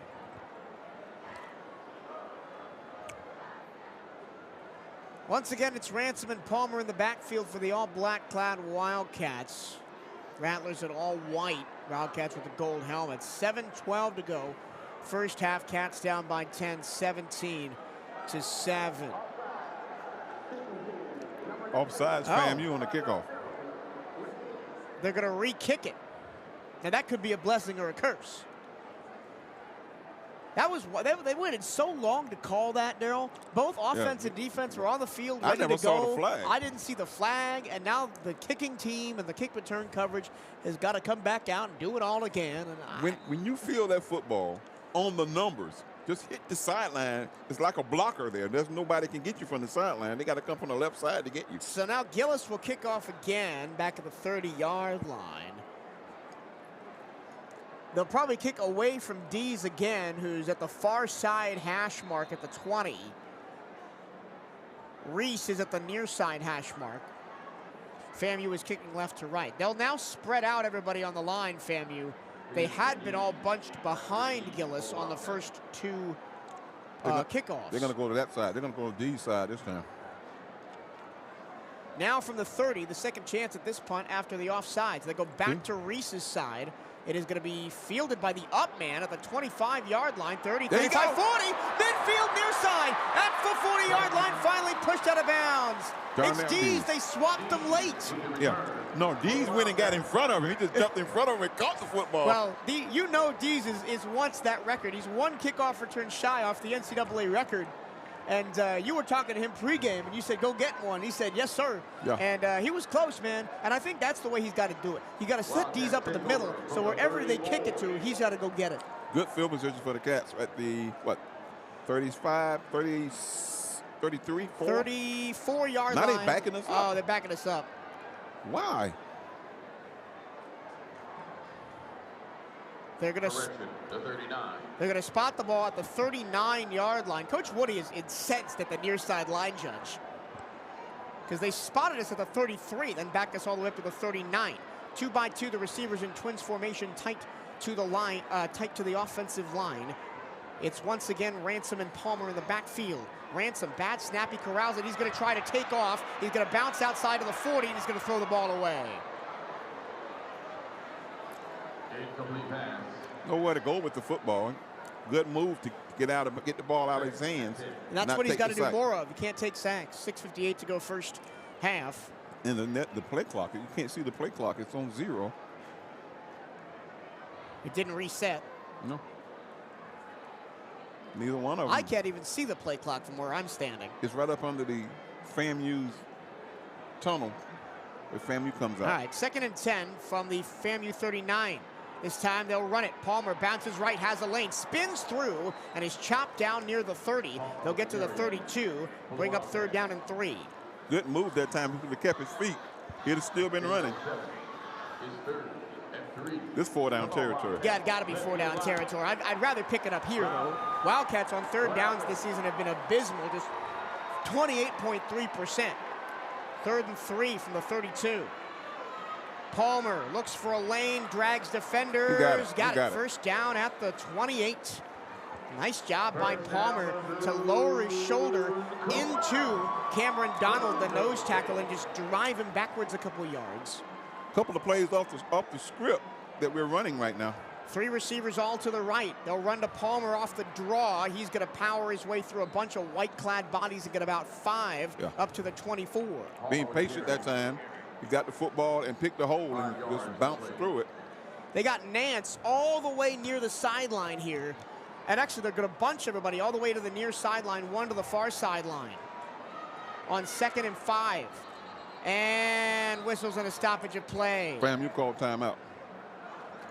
Saw a formation they hadn't seen with Nance down low. Run me through that formation, because it was a weird one. It was a trip formation near the sideline. After the play, Nance stayed right there.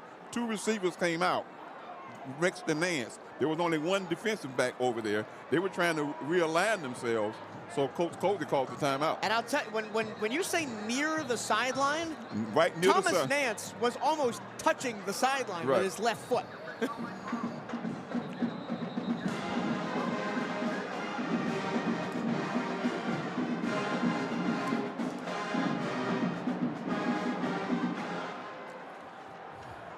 The FAMU radio crew just asked me who was playing quarterback. Is that Simmons? So I said it's Ransom. I told them before the game he's wearing number 4 today. And they've probably been calling him Simmons all day, too. Apparently, they haven't listened. 2nd down and 5. Snap to Cam. Palmer, delayed handoff, powers forward to the 20. And at the 19-yard line, brings up 3rd and 1. That slick turf again. He's stumbling on that turf. Yeah, when I was down there pregame, I told you, right, they got to wear longer spikes for this short, this slick turf.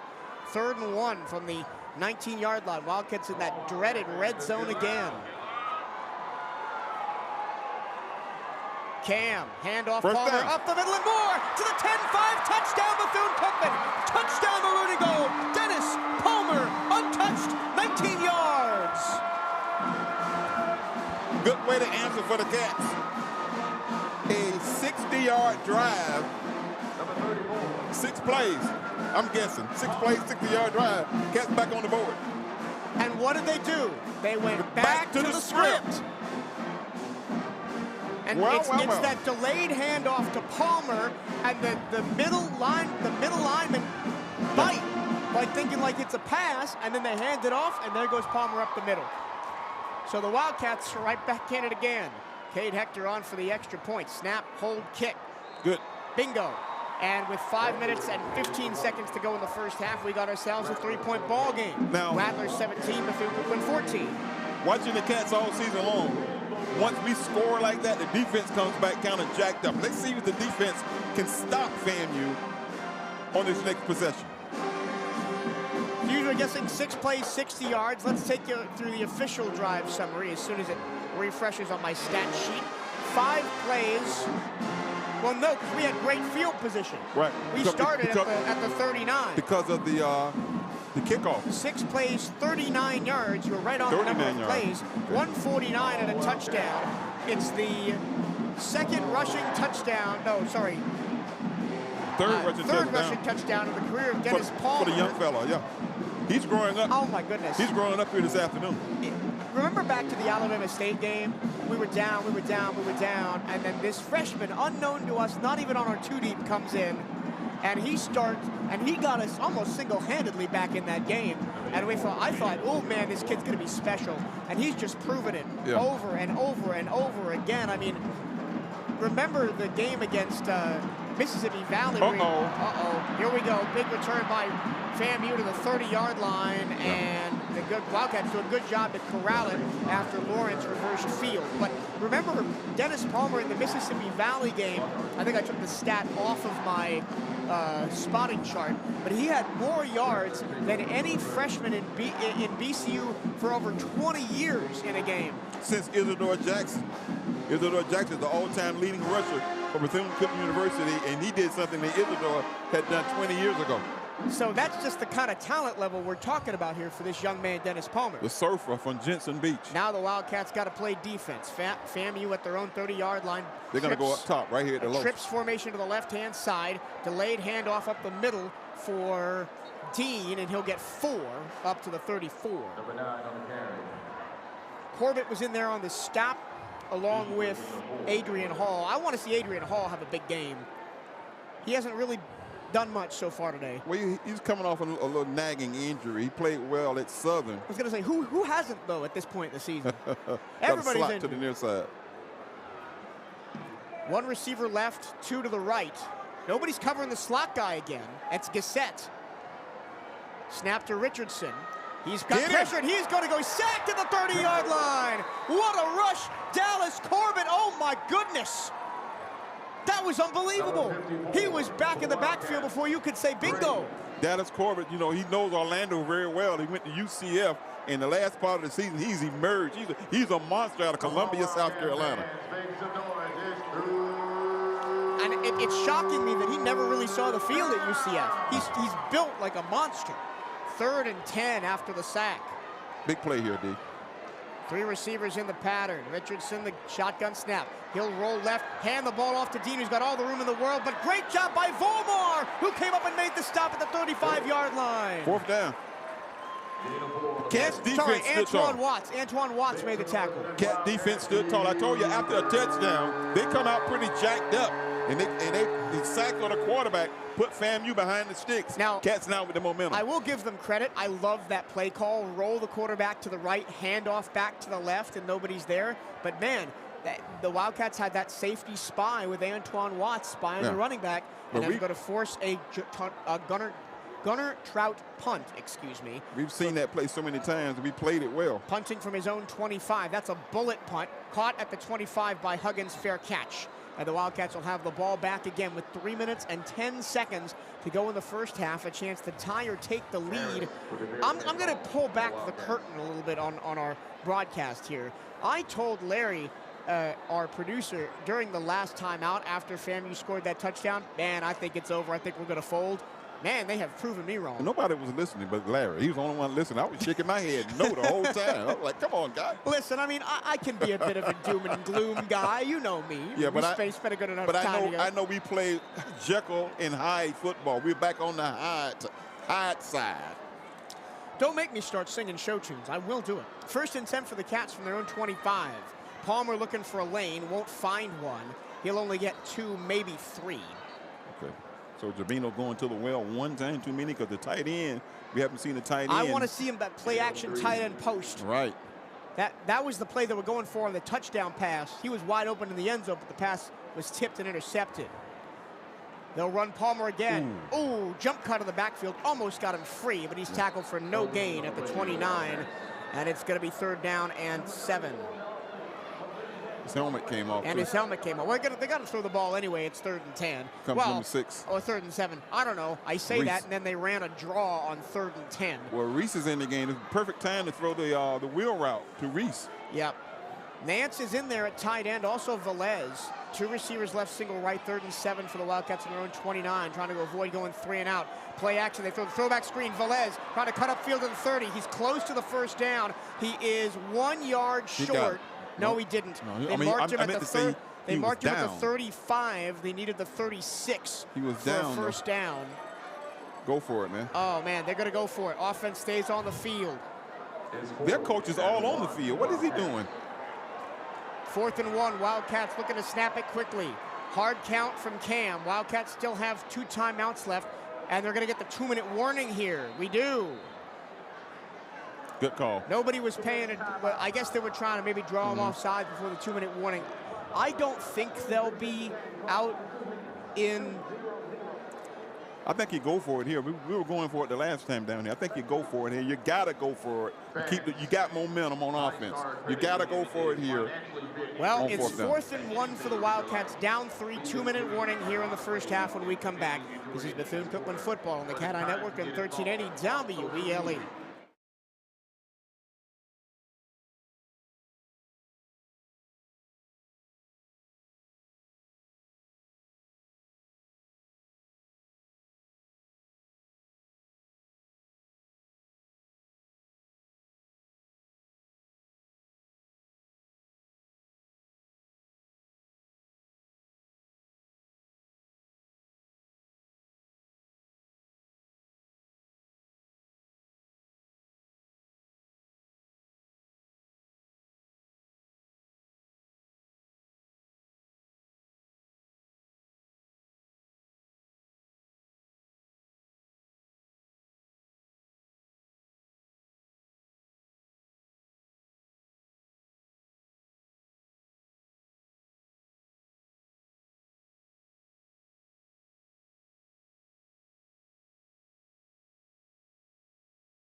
Back at the Florida Classic. 2-minute warning of the first half.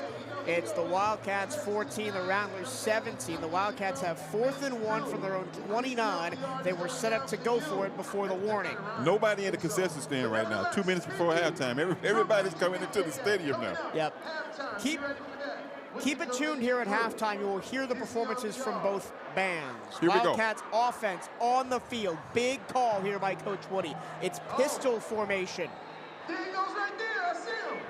Oh, I'm going to run over to him. They run everybody from the left-hand side to the right-hand side, then bring Velez back to the right. Lots of misdirection on this play. Hard count by Cam. Snap, clap, no snap. Play clock winding down. Ransom backs up into the gun. Now he snaps it, hands it off. Palmer dives, first down, got it to the 39. First down, What a gutsy call.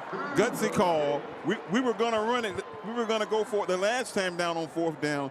Great call. Good motion. Flip the offense. Flip the tight end. Sorry, 1st and 10. Palmer up the middle to the 42. Gain of only 3 on that one. You got 1 minute and 43 seconds to go to get in field goal range. I think the most important thing right now is not giving the ball back to Fam. Not to give it back. You want to stay in field goal range too. Yep. Points, a little bit of a bonus, down 3. You'd like to get points, but you don't want to give the ball back to Fam here. Man in motion, handoff. Palmer bounces it out to the right. He is crushed at the 45-yard line, gain of 3 more. That'll bring up 3rd down and 5. And you're going to get the ball back at the beginning of the 3rd quarter, so you be careful what you do here. Which is why you don't want to give the ball back to Fam. 1:10 to go. Fam has 1 timeout, Bethune-Cookman 2 timeouts. Here we hear at the end of the first half. 3rd down and 5. Cam changes the play at the line. 2 receivers right, 1 left. Cam back to pass. Here comes the blitz. Cam steps up, looking deep, throws deep, has a man out there. It is caught at the 5. Touchdown, Bethune-Cookman. Touchdown, and goal. Bam, baby! It's Malik Huggins, a bomb strike. He did it last week. He's got it again this week. Yes, sir. Down the middle, a slant route. Cam stood in the pocket tall, threw that thing a sparrow right down the seam for the touchdown. Wildcats up 20. to 17. And the Wildcat fans who were on their butts and quiet for the most of this first half. And you were one of them. I was, admittedly. I was. Now are up and cheering and making a whole lot of noise. Hector on for the extra point. Good. Got it.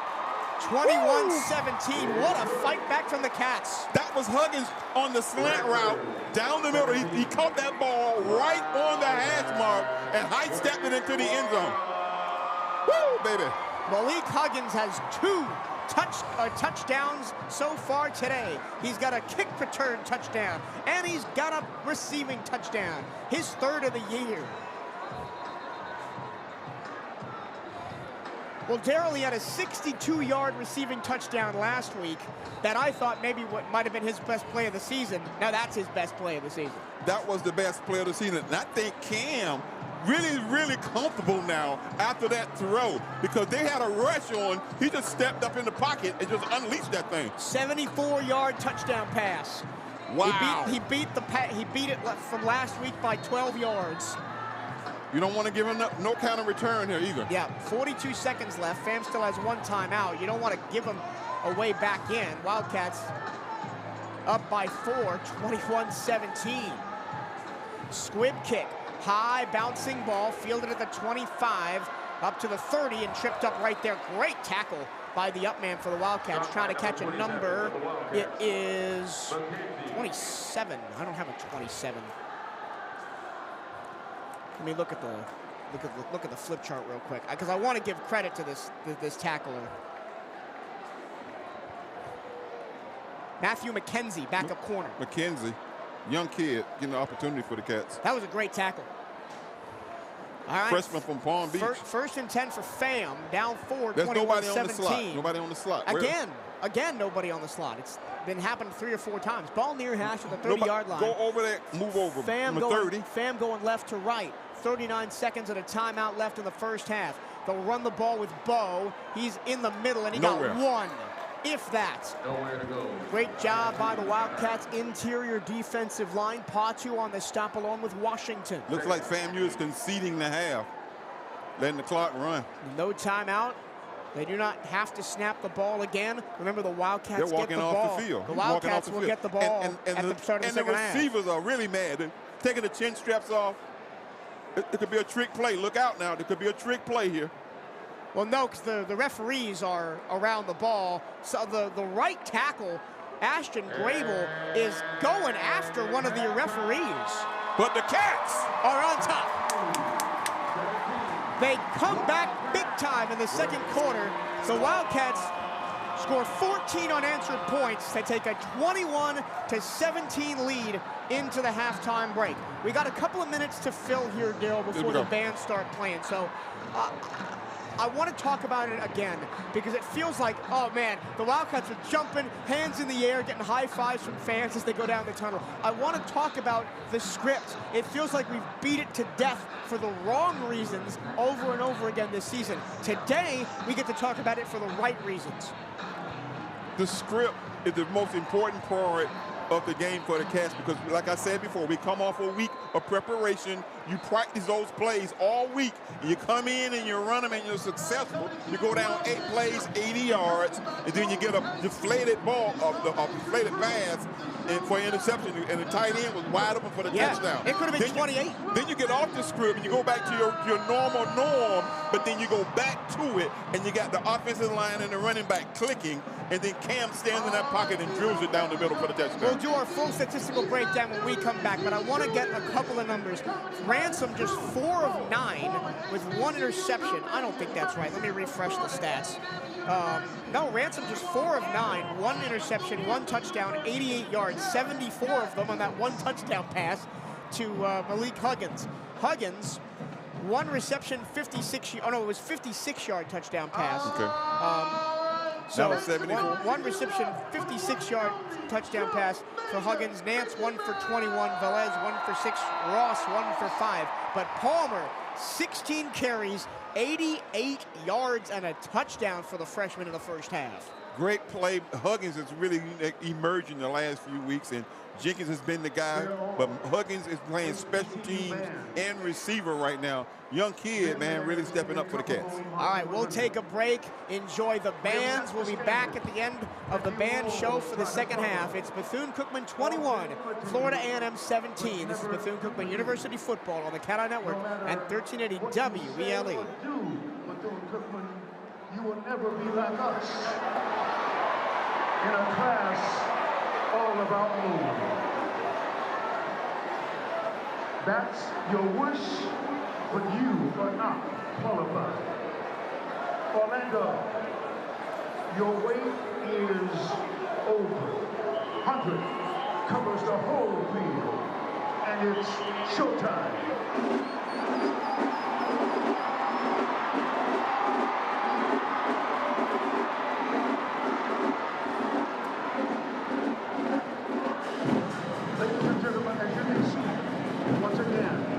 The 100 covers the whole field. 297 strong. And what you've all been waiting for. This is a tribute to Frankie Beverly and me. From the highest of 7 hills, you know the sound of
experience.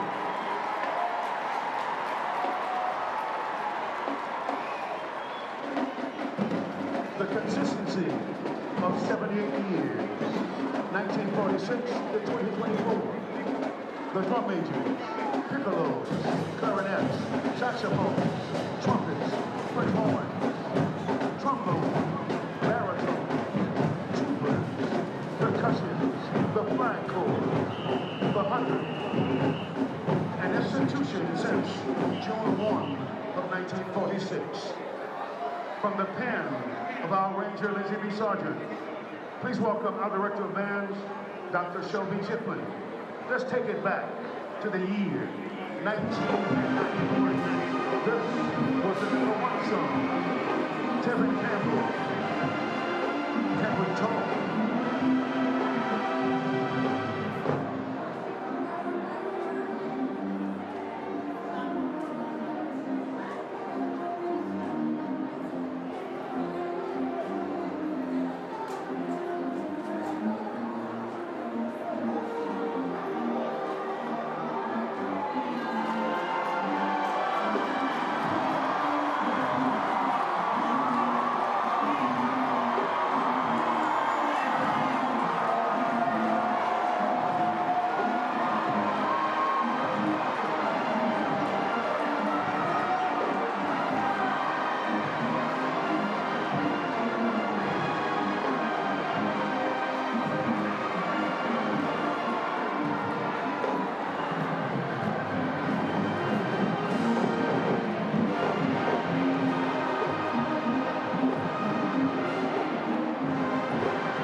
sir.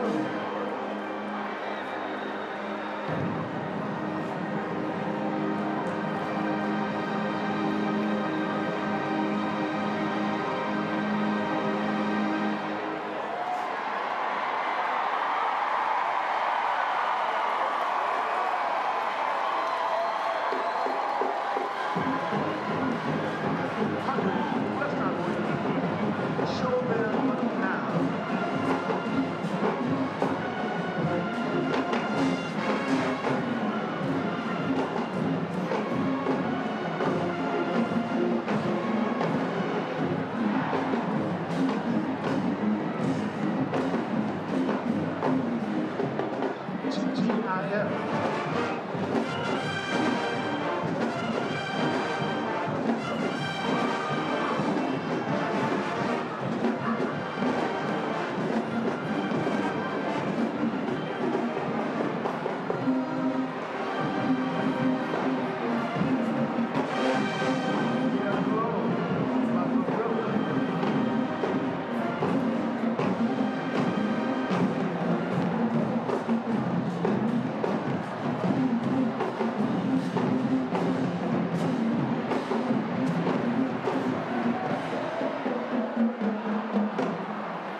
Let's go sticky.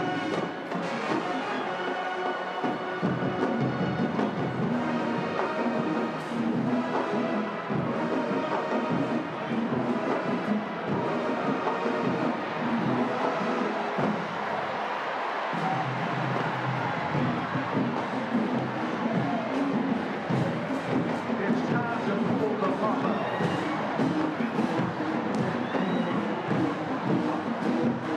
It's time to pull the ball out.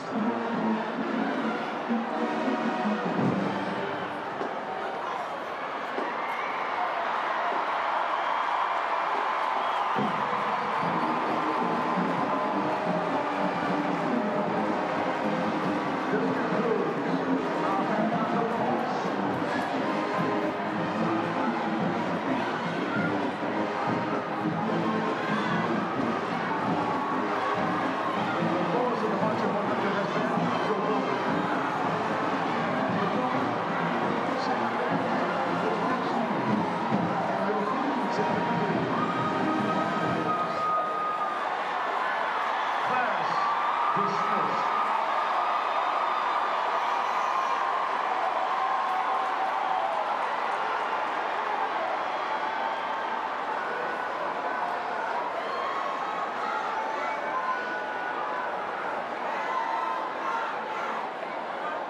Beg of you, please tell your ego to shut up. Being like y'all would mean accepting a $237 million check that ain't worth a $2.37 gift card from the Dollar Tree. Now what you tell that class is in session. The only man in the world that's guaranteed to show out. A bunch of Wildcats of Bethune-Cookman University, the Buck.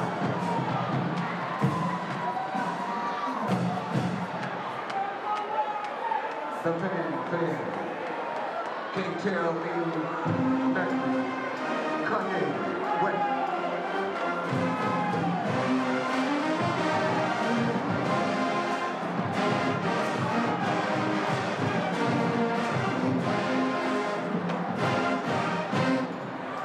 From the pantheon of drum majors, the 5 foot, the Melody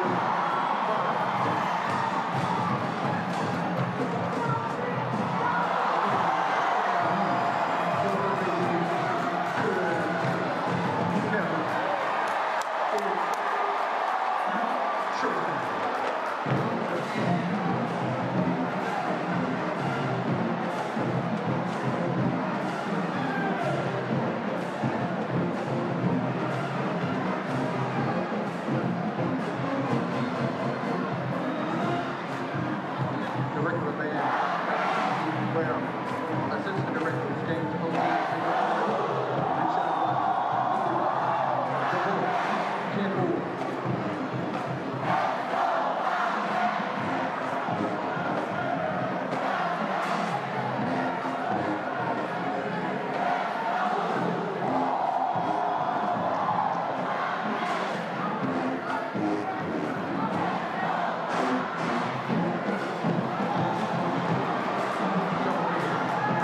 said 1977, the emotion, best of my love.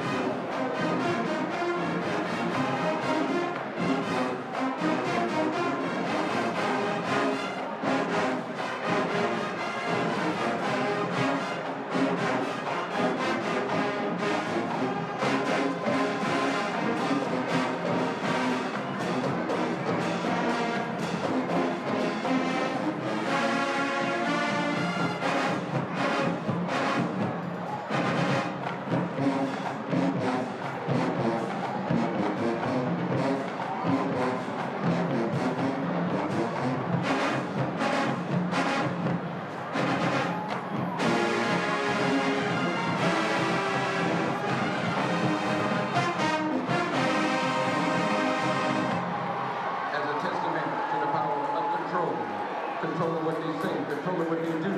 14 karat gold, Janet Jackson, control.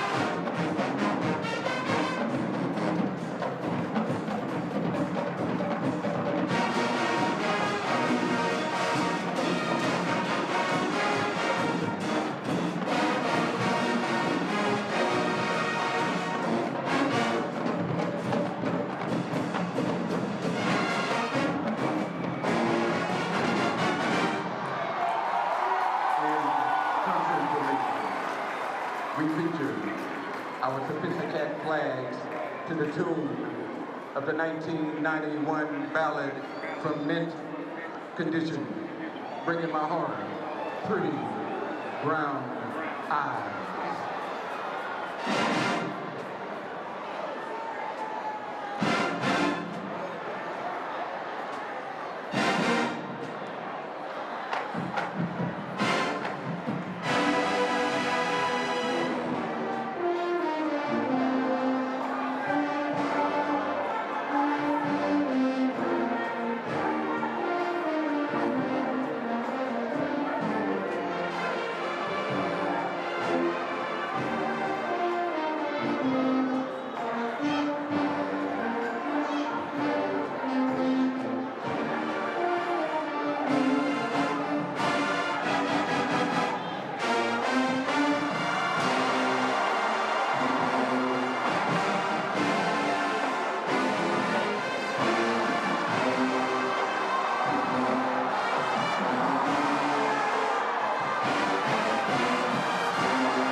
Directed by Director of Bands, Dr. Donovan D. Williams.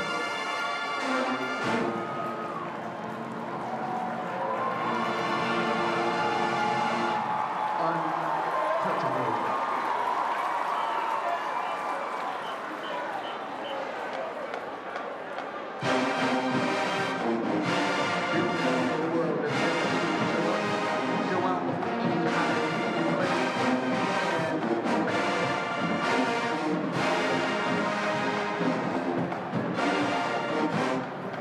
Set.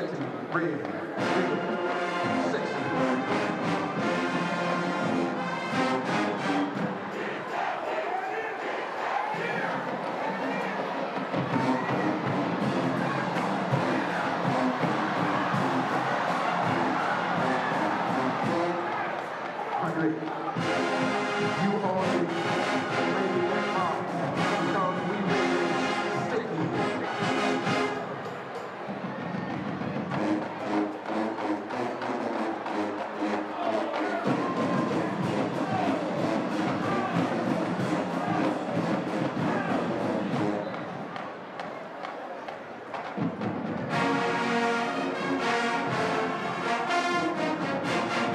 And no, y'all not like us. We can.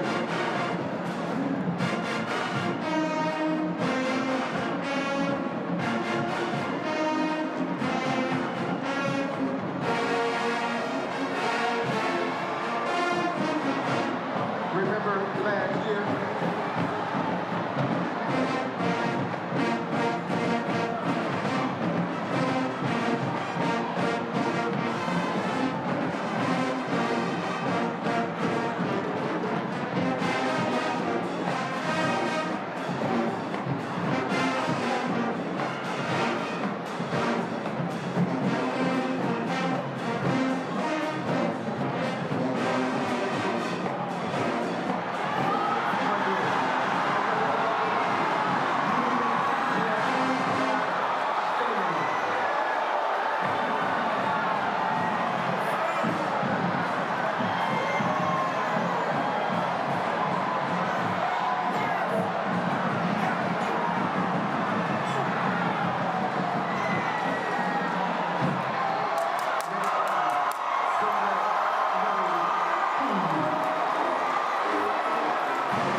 Raptors, make some noise!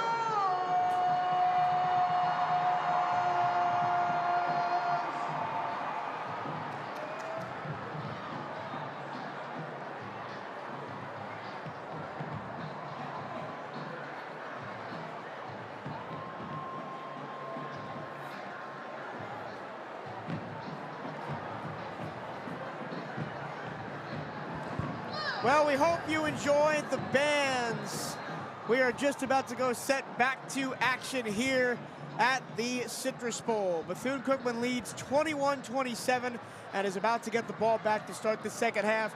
Michael Torillo, Daryl Natil here with you at the Florida Classic. The sun is setting over a pristine Florida fall sky, 60 degrees, not a cloud in it. It's going to be Courtney Reese from his own 20-yard line looking for a lane, skips through to the 45, near side 50, cuts it back, and is tripped up in FAMU territory at the 43-yard line. He was a step from taking that thing all the way. Anytime you cut it to the outside and not go to the middle, it's wide open. Cats in great field position to start the second half. And I'll tell you what, the Wildcats have been torrid, terrible even, in the third quarter.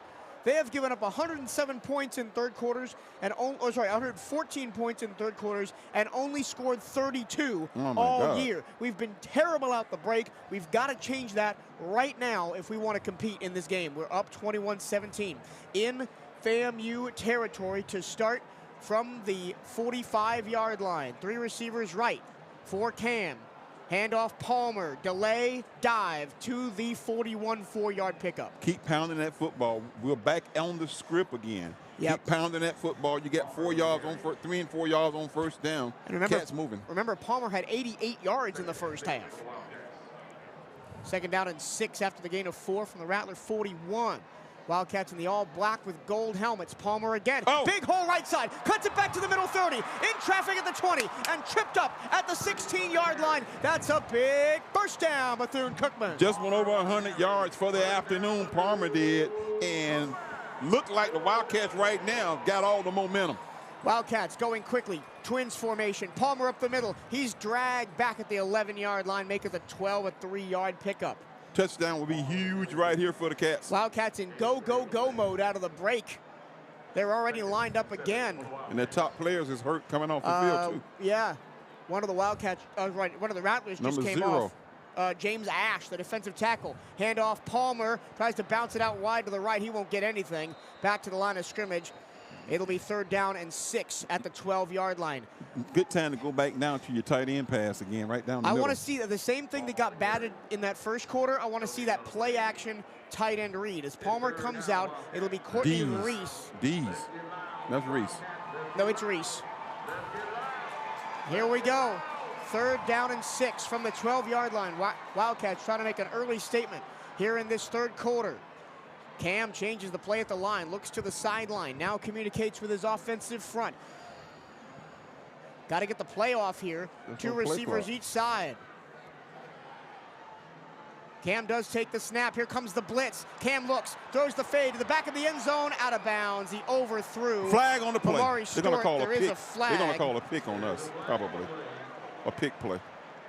Now, Cam threw that ball way out of bounds, so it can't be pass interference. He's looking for Omari Stewart. They're going to call a pick on Jenkins, probably. Yeah. They did run a scissors action between Jenkins and Stewart. Pass interference on the Stewart was Cats. in the slot. So it's going to back them up. We have them 3rd down again, unless they're going to decline the penalty. But Cozy stays on the field. He's still in the ear of the referee on the far side. They did call Lorenzo Jenkins. 15-yard penalty? Gosh. It's okay. We still in Still field goal range. I'd like to see us. And it's an opportunity now to hit the tight end. Yeah, it is going to be 3rd and a country mile for the Wildcats. It was 3rd and 6. It's now, did they back us up 20 yards? Oh my goodness. That's too far. They put us on the 27-yard line. That's the 15-yard penalty. So 3rd and 26 for the Wildcats. 4-by-3 the defense. They're just going to run it, and Reese is hit hard at the line of scrimmage, and it's going to be 4th down and long, and that makes it not an easy field goal for Cade Hector. He's missed a 25-yarder and a 29-yarder in the last 2 games. This to put the Wildcats up by 7 here. It'll be a long one. It'll be 44 yards, ball right hash, kicking right to left. There is no wind at all in the venue. Cade Hector, the sophomore from Australia, who is 10 of 15 on field goal attempts this season. Snap, kick, it is good. He crept it over the bar. Nice kick by Cade. And the Wildcats take a 7-point lead, 24-17. They score out of the break. The penalties, man, killed that drive. We were set up to maybe get in the end zone, but we will still take it. A 3-point carry, a 3-point swing. Wildcats have scored unanswered to the Rattlers. All right, we now have, 17 unanswered points 17 across the break. unanswered points, right. 12 minutes and 10 seconds to go in the 3rd quarter. Rattlers will be on offense first when we come back. This is Bethune-Cookman University football on the CatEye Network at 1380 WELA.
Michael Torillo and Daryl Matteo back at the Florida Classic. And Daryl, we didn't really have time to do our normal halftime breakdown because the bands took so long.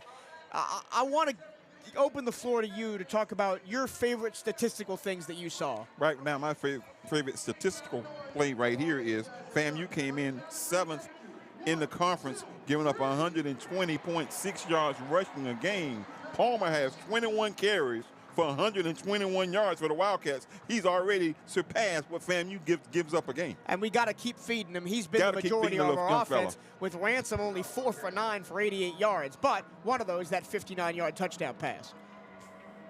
So the Wildcats will get set to kick it back to the Rattlers here, up 24-17. 12 minutes, 10 seconds to go, third quarter. Your drive summary for that Wildcat field goal. 17 play, that's the score. 7 plays, 19 yards. And the field goal. Deep kick by Hector. Brought out by Lawrence at the 4-yard line, middle of the field. He'll cut left, have a lane to the 30, still going 35, and hit from behind by Caleb Blake at the 36-yard line. That's where the Rattlers will start proceedings here in quarter number 3. Daniel Richardson has been good. 9 of 12, 75% completion, 94 yards and a touchdown. He has taken 2 sacks. They'll be at the 35-yard line with FAMU, wearing the all-white orange numbers with the Rattler logo on the helmet. We got to stop them here on this drive. We got to force them 3-ing out on this drive to contain the momentum. Here we go. Wildcats in the all-black with gold helmets. From the 35-yard line going left to right is FAMU. Wildcats lead 24-17, 12:03 to go, third quarter here in the 2024 Florida Classic. Richardson with 2 to aim at on the left-hand side, 1 on the right, plus the tight end. Wildcats play press man, play action. Richardson looking long, has a man down the seam. It is incomplete, just over the outstretched hands of the receiver. Good coverage on the play, slant pattern down the middle. Ball just a tad overthrown. Looked for Quan Lee down the middle. In coverage was Antoine Watts, the safety. You know, he rushed that a little bit because the pass rush was on him. Yep. Well, I don't mind taking a shot on first down if you're FAM there trying to beat us deep. Yeah, you're trying to get a home run. You're trying to get right back in the game. Now 2nd and 10 from their own 35. That ball was in the air from 35 to 35. That was a big pass by Richardson, showing off the arm. 2nd and 10. Now he's got Franklin to his right in the gun. He'll hand it to Franklin, looking for a lane, cuts it back to the 40, and is stood up by a wave of black jerseys for a 5-yard pickup. That'll be 3rd and 5. You had 8 men on that tackle. Oh, my goodness. Volmar was in there, Washington, Woody. Cats playing football right now. Let's continue Educate Brown also in there. I praised Educate Brown on the pregame show. He's been so good this year. 8 tackles for loss and 5 sacks. This is a big, huge play right here, 3rd down. 3rd and 5 for the Wildcats trying to get a stop. Watch the little bubble. Watch the little bubble screen down here low, man. 2 receivers all to the left. That's the wide side of the field, ball right hash. Ball at the 40, 3rd and 5 for FAM. Snap to Richardson. He's looking. He's pressured. He throws it underneath. It's caught, and a 1st down just past the 45. That drag route, man, Jamari Gassett makes the catch and turns up field for a 6-yard pickup on 3rd and 5. Good-looking pitch and, a catch that time. Richardson took his time. He had the rush coming at him, but he rolled out of the pocket a little bit and threw the drag for the first That's down. One thing we haven't defended well all year is that late cross. They run it to teams run it against the tight ends, the wide receivers, the slots, everybody. 1st and 10 for the Rattlers. They spot the ball at the 47-yard line going left to right. Richardson, handoff middle, and untouched into the 2nd level before Kevin Washington made the stop was Thad Franklin, 4 yards on the carry, into Bethune-Cookman territory at the 49-yard line. Woody's on the tackle again. I thought it was Washington. Oh, it's Washington, number 7. Yeah. 7, not 1. We brought the safety down and almost into the box now. Well, now Woody backs all the way up, about 20 yards back. They're going to throw that bubble screen. Twins left, 0 right, tight ends stacked up to the right. Now man in motion left to right, under center is Richardson. Handoff off the dive play, and being dragged from behind is Franklin. He's going to be close for a 1st down, and he got it. Needed 6, got 7, up to the 43. Yeah, that motion man came down and was an extra blocker that time, like a trap play. He cut off the motion man. And up this into is the this line is of what scrimmage. FAMU did for that majority of the second quarter before the Wildcats found their offense. Just controlled the game with the run. The Wildcats haven't been really able to stop anybody running the ball all season. They just said, we've got bigger guys than you. We're going to run the football. 1st and 10 at the Wildcat 43 for the Rattlers. Richardson delayed. No, they throw the screen far side, wide open at the 40-yard line, spinning through and getting a first down. Yeah, that play is open every time.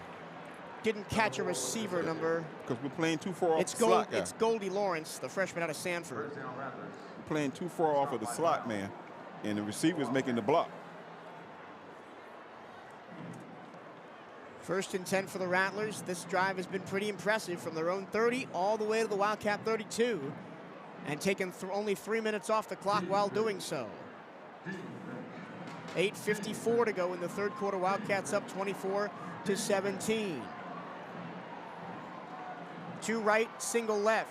Handoff, Dean up the middle. Jump cut. He's got space. Numbers 20 left-hand side to the 10, to the 5. He's out of bounds at the 5-yard line. What a run. We can't stop the run. Yeah, he cut off the left side that time. You know, they had trips to the right side. They were not strong on the right side of the defensive line. 1st and goal at the 5. came through Rattlers that go clean. fast. Here's the snap. Dean go to the 2-yard line. Wildcats have had a couple of goal line stands this season. I remember one against Southern, one against Alabama State. Let's see if we can get one here. Big packages in for both teams now. 2nd and goal at the 2. Rattlers will huddle up. You rarely see that nowadays in modern football. They break and are going to try and snap the ball really fast. Richardson under center. I formation move the tight end to the right. They hand the ball off Powers right side. Touchdown, Franklin. Lots of pre-snap motion on that play, and the Wildcats didn't have an answer for Thad Franklin, his 2nd rushing touchdown of the night, 3rd of the season, and we're an extra point away from being tied. It was just that simple, Daryl, for the Rattlers offense. They never got stopped. No negative plays. They had 1 incompletion that whole drive. Everything else, positive yardage on every play. They brought that tight end in motion to the strong side right and just ran right behind him. Extra point by Gillis is good. And with 7:49 to go in the 3rd, we are tied at 24. This is going to be a game where the Wildcats offense is going to have to win you the game. I remember a few years ago, back in the early 2000s, this game ended up 58-52. I remember a 41-40 high-scoring affair. Both teams with high-powered offenses, and we're going to see a shootout this afternoon now, this evening. 9 plays, 65 yards in 4 minutes and 14 seconds. That's a ridiculous drive. Very efficient for Florida A&M to tie the game at 24. Now, FAMU's kickoffs has been what has helped the Wildcats get great field position. Let's see if they kick it deep this time, hoping to catch the Wildcats on the other side of the 50, because their kickoffs have been short, and we've had a great chance to return them. Cameron Gillis sets a kick it off from the 35. Dees and Reese are both inside the hashes in the middle of the field at the 15-yard line. 7:49 to go, 3rd quarter, and a tie game at 24. They kick it short again, near side at the 30. Fair catch called for and made by the up man. That's Velez. The big tight end. Big tight end. Glad to see him get the ball on this drive. I like the fact that they're putting the tight ends now as the up men, and not, they had like linebackers doing it early in the season, and they were bobbling stuff. Got guys with hands. Yeah, guys with hands. The Wildcats will have the ball at their own 30. 24 all now. This might be a shootout. The Wildcats haven't really been in any of those this year, except for Clark Atlanta. Wildcats take over from the 30. Wildcats go right to left. 24 all, 7:49 to go, 3rd quarter. Ransom in the gun. Handoff Palmer, delay. He's got a room up the middle, and he's got about a 7-yard carry up to the 37. That's there all day long. Continue to pound the football, the Cats are. And it's that little delay that opens up the gap. He's over 110 yards on the evening. Palmer again. Tries to cut it back, and he is buried. Doesn't get anything that time. Naquan Wright, he had the interception in the first quarter. He's got a big tackle for no gain that time, and it's 3rd down and 3. 3rd and 3 for the Cats at their own 37. Throwing far side, the catch is made at the 40. Got the first down. Their coach is all on the field. He almost bumped into the... We got a man down. We got a man down. The man who made the catch was tackled at the 40 and has stayed down. And there's going to be a injury timeout. We're going to take a break, and when we come back, the Wildcats will have a 1st down and 10 at their own 40-yard line in a tie game. 6:56 to go, 3rd quarter. This is the CatEye Network and 1380 WELE.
Back at Camping World Stadium, it's the Bethune-Cookman Wildcats 24, the Florida A&M Rattlers 24. 6:56 to go, 3rd quarter. The wave is making its way around this packed house. Right before we went to break, Malik Huggins caught a pass for 5 yards and a 1st down for Bethune-Cookman and then stayed down on the field.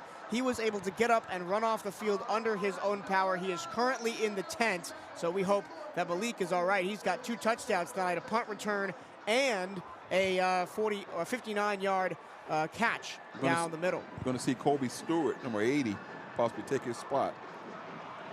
I mean, Stewart's been good at times. Yeah, he was a 6'3" junior from Atlanta, Northwestern State, Louisiana. 6 receptions, 165 yards, and a touchdown for Stewart on the year. I want to see the Wildcats continue to run the ball. Palmer, 23 carries, 129 yards, and a touchdown. Here we go. 1st and 10 for the Cats at their own 40, going right to left as the sun sinks below the western horizon here in Orlando and the floodlights are on over this glorious packed stadium. What are they calling?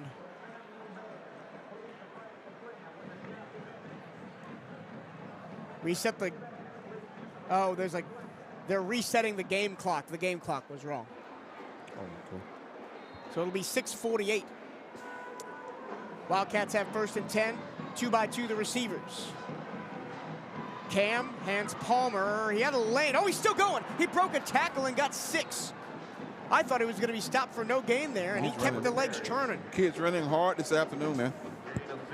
He's running that football very hard. I'm not sure in the backfield and picked up 6 yards. I'm not sure it's afternoon anymore. I think it is officially evening. Yeah. 5:46 p.m.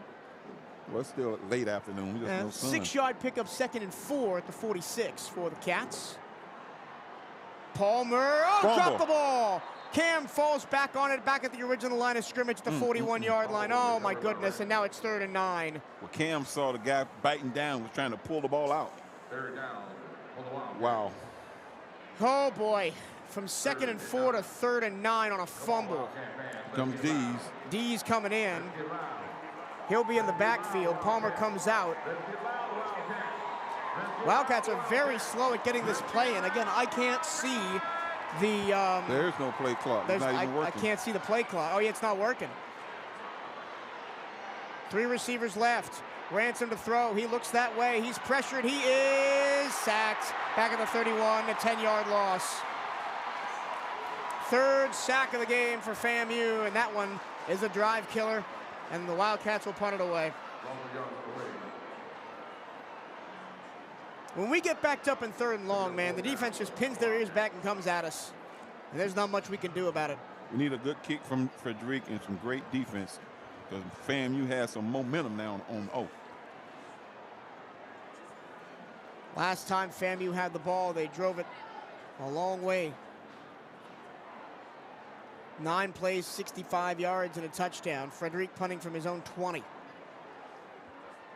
Jamari Gassett back at his 25, and that one was partially blocked. It's going to bounce and roll and be stopped by the Wildcats at the 34, maybe 33-yard line.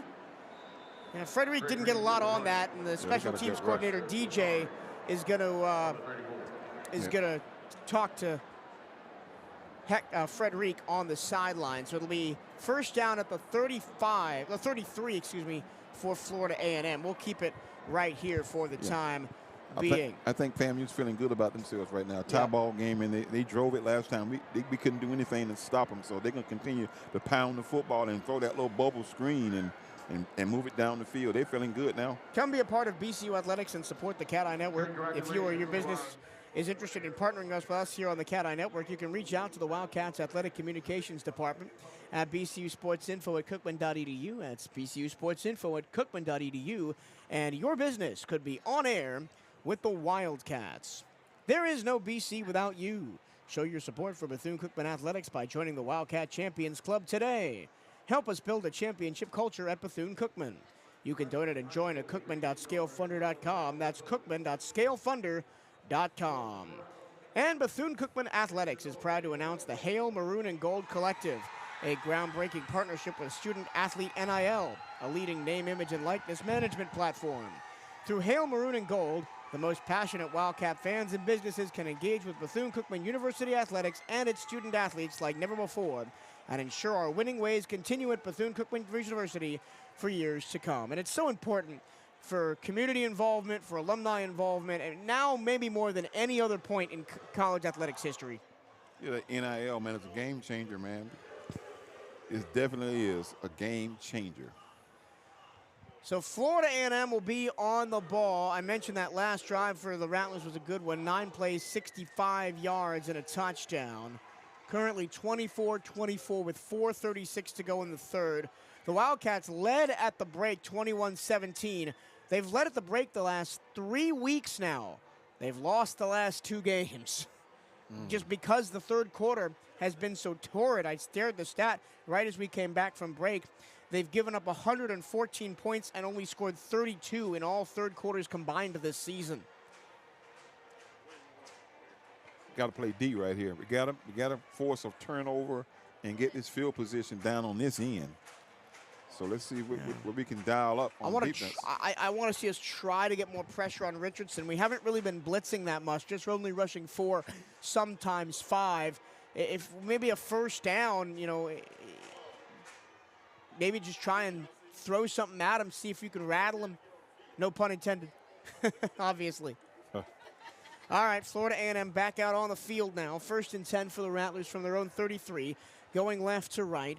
Tie ball game at 24, 4:36 to go in the 3rd quarter. Wildcats have a field goal in this quarter. The Rattlers responded with a touchdown to tie the game after it was 21-17 Wildcats at halftime. We are still waiting for TV to finish up and the Red Hat to get off the field. Now we're ready to go. The referee still talking to the quarterback Richardson. Now the back judge gets in position. The referee blows his whistle and away we go. 1st and 10. Bunch set, near side, tight to the line. One single receiver on the far side. Yeah, and a false start. Yeah. They were coming with something power to this side too. it was the tight end, Kobe Gross, who was in there almost as a fullback on that right-hand side that they were going to run behind, but they're going to back him up 5 yards. Now 1st and 15 for the Rattlers. We'll talk about the penalty numbers at the next stoppage but again, the Wildcats have really hurt themselves. We got to cover that slot. Look, Steven Sparrow, the nickel, is going to cover it. 2-by-1 left to right. 1st and 15. The slot receiver moves from left to right. They'll run the ball, and not much room to run for Franklin. He does push forward for 5 and get back to the original line of scrimmage. I thought we had him bottled up. Yeah, we did. He missed the tackle. I think Patu trying to arm tackle him in the backfield. Caleb Blake replaces Steven Sparrow in the secondary at the nickel spot. 2nd down and 11 after the 4-yard pickup. Rattlers are at their own 32. I think they're just going to continue to run the ball here unless the Wildcats can prove they can stop them. They haven't so far yet in this 3rd quarter. It's going to be a pass. Richardson looking deep, throwing deep, has a man behind the defense. It is caught at the 22-yard line. Blake was in lockstep to make the tackle, but the pass was caught by Quan Lee. That's about a 60-yard gain, and the Rattlers are back in the red zone again. Yeah, nice pass down the middle. Lee ran up under it. He was covered pretty decently, but he had to step on the defender. 1st and 10, Rattlers at the Wildcat 23. Handoff running right. Jumping over a defender is Franklin, and he got 6 up to the 16. It never feels like the first guy to the running back brings him down. Never. And it hasn't felt like that all year long. They'll hand the ball off. Franklin again tries to bounce it back to the left. This time the Wildcat defense gets to him for no gain, 3rd down and 4. Now, here's a huge play. Watch the bubble screen up top. You got 2 receivers already standing out there. It's going to be 3rd and 11? No, 3rd and 4. 3rd and 4? Got to get to the 13-yard line for a 1st down. They're at the 17. They bring in the big back, Somerset, to the left of Richardson. And bunch formation, everybody on the far side left, 1 receiver to the near side right at the numbers. Play action, rolling right is Richardson. Being chased from behind, he gets away and picks up the 1st down barely. Needed the 13, got the 12. Patu was chasing him from behind, but just couldn't quite get there. Yeah, they went misdirection. They had everything set to the left side. Quarterback rolls right, keeps the football, picks up the 1st down. He took a lick, too. Now 1st and 10 from the 12 for the Rattlers. 2 minutes left to go in the 3rd. After that first initial drive for the Wildcats where they got the field goal, it's been all Rattlers in this 3rd quarter, as has been the trend all season for the Wildcats. 1st and 10. Only a single receiver out wide to the left, I formation. Hand off to the I-back. It's Dean, and he goes up the middle to the 7. Kelvin Dean, graduate transfer from FAU. 376 yards and 3 touchdowns on the ground last year for the Owls, Dean. FAMU looking to run the rest of this 3rd quarter off the clock. With 1:18 to go in it, it is 2nd down and 6 from the 8-yard line of FAMU. Wildcat crowd on the home side trying to get behind their defense. It's another handoff. No, it's another handoff to Dean. He's pushing the pile to the 5. And he got to the 6 officially, so it'll be 3rd down and 2. They can get a 1st down to the 4. Short gain on the play. Rattlers in control right now on offense. Yep. Defense got to make a big play here. I think this 4-down territory for them, the way they've been running the football. I don't know. Yeah, the way they've been running it, the Wildcats haven't been able to stop them.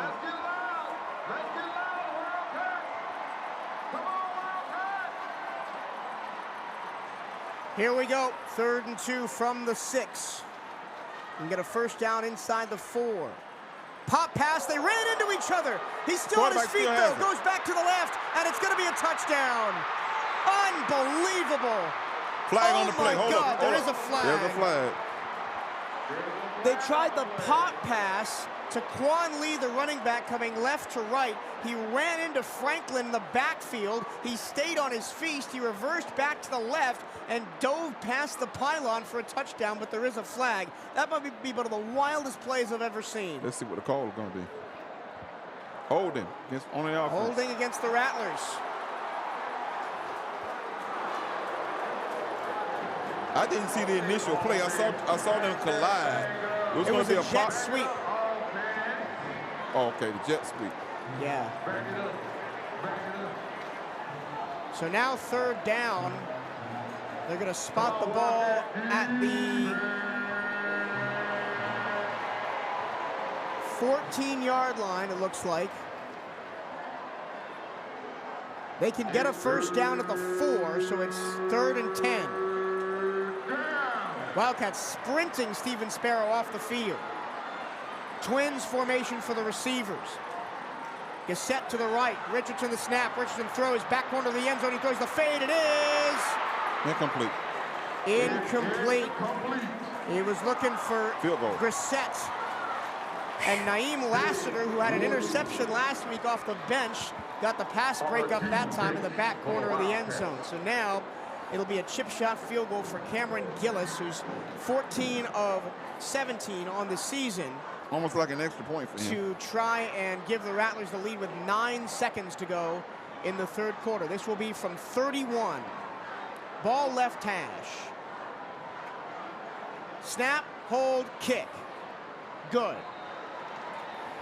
And the Rattlers have come from behind and scored 10 points in the 3rd quarter to lead 27-24 with 5 seconds to go in the 3rd. Now, the Wildcats are still in it. Right. Unlike last week against Texas Southern, where they led by 7 at the half and then were down by 17 at the end of the 3rd quarter and had to come back. They're only down by 3 here, and the offense is moving the ball with the running game. 5 seconds to go here in the 3rd quarter.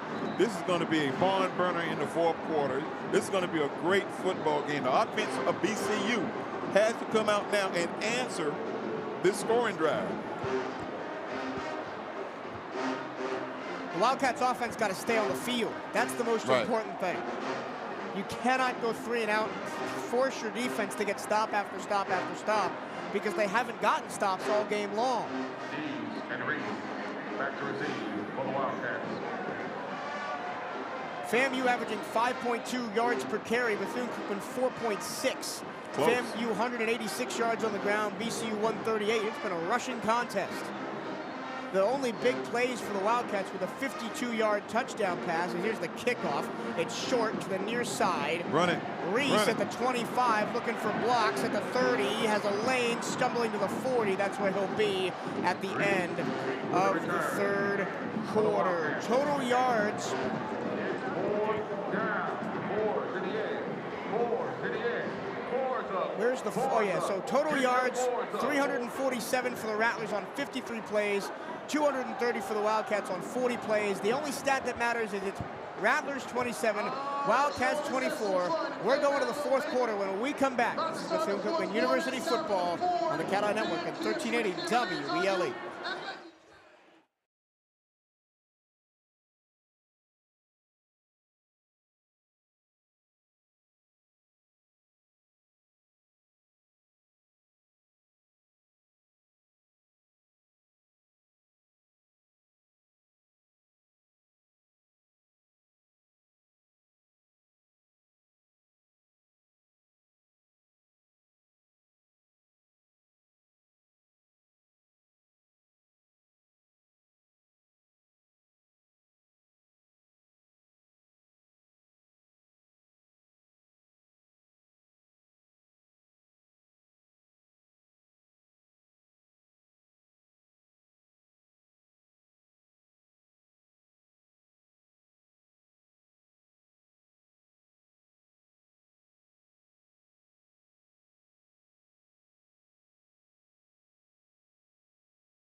Fourth quarter on tap from a raucous Camping World Stadium here in Orlando. It's the Bethune-Cookman Wildcats 24, the Florida A&M Rattlers 27. A 3-point game going to the fourth quarter. And for the third straight week and 4 of the last 5, Daryl, we've got a close game on our hands, but the Wildcats have only pulled out one of those games. It was the senior day game against Grambling. The other 2 close games, they couldn't get out. They couldn't get out of their own way down the stretch. Well, right now, we just got to continue to play football. We're looking decent on offense. We got to keep the drives going and stay ahead of the sticks. You know, Palmer is running the football. He's gashing them. We have not gone back. We talked about it in the break, to the tight end. The tight end's going to be there. Because I talked to one of that play-by-play guy. He said, you guys been watching film because we've been getting beat down the middle all season long. So watch us to go back to a guy down the seam. Well, FAMU's been watching film on us because we've been getting beat outside all season long. And that's what FAM's been doing. They've been running the ball off tackle and outside the A-gaps, and they've just been gashing us. I mentioned the stat that yards per play, FAMU 6.5, Wildcats 5.75, and rushing yards per play is just about that as well. 5.2 and 4.6. Oh boy, it's going to be a barn burner this fourth quarter. In games like this, right, big rivalry game, the only thing on the line is pride. The Wildcats 2-9, the Rattlers 5-5, and have lost their last 2. I mean, at Prairie View, you can kind of understand because they were down both Dean and Richardson, but last week to lose to FAMU at home, this fan base for FAMU needs something to smile about towards the end of the season. Yeah, they do. They got a game next Friday against Alabama A&M, so that season is not over. The Wildcats season is over after tonight. It's first down and 10 for Bethune-Cookman at the 40-yard line of their own. They'll go left to right in this fourth quarter wearing the all black with the gold helmets, all white for FAMU. They move the tight ends, split them. Nance left, Velez right. They run the ball on first down. The Rattlers are in the backfield. Stretching to the left is Palmer, and he's crushed for a 1-yard loss. We didn't line that play up right out of the huddle because you saw the tight end try to come this way. He went back the other direction. They tried to run that sweep, but the tight end never lined up properly. Nayron Jenkins on the stop. That's my boy. Loss of 1, and there is a injured player on the field. It is a Rattler. I think it's Ash again. He's already been out with an injury once today, and he's hobbling towards the sideline. No, he's on the field. No, he's on the. There is a Rattler down that I couldn't see before. Everybody cleared out and went to the sideline. There's a Rattler down on the field. You're gonna have to use a big play right here, like the pop pass to the tight end, because we're sucking them up on the run. They're biting on the run. I want to see, I guess, literally anything other than dive left, dive right, which is, I mean, Palmer's been effective, right? Almost 5 yards per carry. But now FAMU's just stacking the box, and you're down in the fourth quarter. If you get down by more than the 3 you are right now, 27-24, you're going to have to start throwing the ball.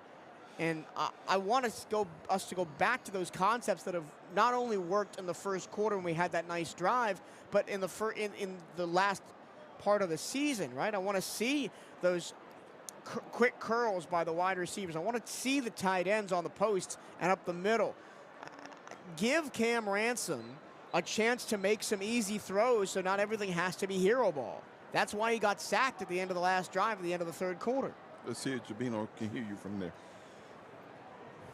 Here we go. 2nd and 11 after the 1-yard loss by Palmer. He's still in there at running back. Wildcats at their own 39 going left to right. 14-41 and counting. So go in the ball game. Cats down 3. Got 10 men in the box. Play action. Cam looks deep, going deep. It is overthrown and incomplete. There was one man back there for the Wildcats. It was Omari Stewart. He was amidst 4 Rattler defenders. The ball was way overthrown anyway. Now it's 3rd and 11. See, on second down, I want to see something in the middle, right? You was going to for the set up a 3rd down. On first down, take a shot. I don't care, but you got to set up for 3rd and manageable. Now it's 3rd and 11, and the Wildcat offense needs a miracle to get off the field. Ransom, 5-man rush, looking middle, has a man at the 50, and it is caught. Diving catch by Kobe Stewart, who's in for the injured Malik Huggins. Nice catch. That was a great back shoulder pass, and he was falling when he caught the ball. Great play that time for Kobe Stewart. Ball right in the middle of the Florida Classic logo at midfield, right between the helmets. Rattlers run a man on late. Here's the handoff. Palmer up the middle of the second level. He's gone. Oh, flag flies. He's going down the near sideline to the 10. He's dragged down into the 5-yard line. Oh, and a horse collar tackle. But they're going to call it back. Well, they're going to be offsetting penalties, and we'll just do first down at midfield again. Man, what a run by Palmer. Did you see FAMU was running on the nose tackle late so there was nobody in the middle? And it ran right where the nose tackle was trying to get to. They're going to call a holding call and a horse collar. Offsetting penalties will repeat first down. Oh, my goodness. Oh, no. Palmer almost had another big run. I feel for the kid, man. He's working hard. 14 minutes left. We're waiting for the referee's decision.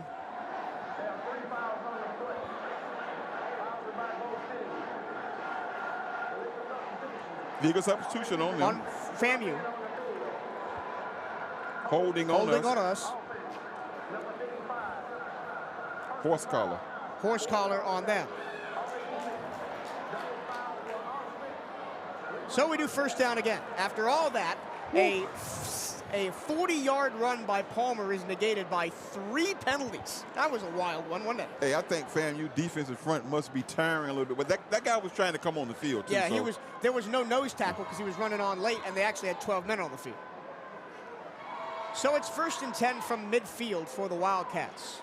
Cam with 2 to his left, 1 to his right. He's going to drop back to pass against the 4-man rush. Throw over the middle. That pass is caught at the 37-yard line by a kneeling Kobe Stewart. That's the exact same play they got the first down on. Continue to do that right in front of the defensive back. They're giving us the cushion.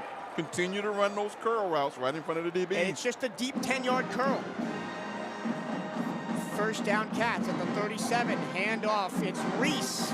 And he only got 3 up to the 35. Got the little back running through there that time. Here comes Palmer back in. Yeah, Palmer's a workhorse. Needed a bit of a break. Got 1 play. Comes back in. We were really high on Courtney Reese and Juvensley Bazul coming into the season. Neither of them have really developed into the backs we thought they would be. But, man, Dennis Palmer has stepped up a big time to fill that spot. 2nd down and 7 for the Wildcats from the 35 of FAMU. Handoff, Palmer, stretch play to the left, trying to cut back inside. He does, to the 30-yard line. And he's going to be close to a first down, set up 3rd down and 2 at the 30. Good-looking play. He cut back, picked up a couple extra yards. That was a stretch play that time. We've not run that stretch play in a while. Here we go. It's 4-down territory. 3rd and 3. They backed us up a yard to the 31. 3 receivers to the right, none to the left. Hard count by Cam. Now we'll look to the sideline to change the play. 12.5 to go in the game. Cats down 27-24 and driving. Play clocks are even off now. Play action, throw middle, caught. First down. Oh, no, incomplete. They say he dropped it. Oh, I thought that Stewart had it at the 25. Incomplete. And it's 4th and 3. You got to go for this. Got to go for it. And I don't know. Are you going to challenge it? Let's see. Everybody's standing around not doing anything. Oh, he caught that. He caught that football. It was Lorenzo Jenkins who tried to cut up for the football. And we just saw it on the big screen here in the stadium. That's a catch, man. And Coach Woody's laying into the official. Replay that, man. I mean, throw the. I'm not sure you can. I'm not sure about the official rule You for can challenge that. Well, they're not gonna. It's 4th down and 3 from the from the Rattler 31, the offense on the field. This is a big one, a big one.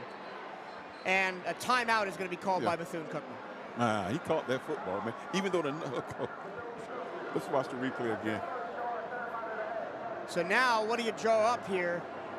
The tight end pop pass that you had last time that was batted down. You got to throw the tight end pass, I think. Yeah. We'll take a break, and when we come back, 4th and potentially ball game here for the Wildcats as they're down 3 with 12:21 to go. 4th and 3 coming up when we come back. This is Bethune-Cookman Wildcat Football on the CatEye Network at 1380 WELE.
Back at Camping World Stadium, the Wildcats potentially a season on the line play coming up here.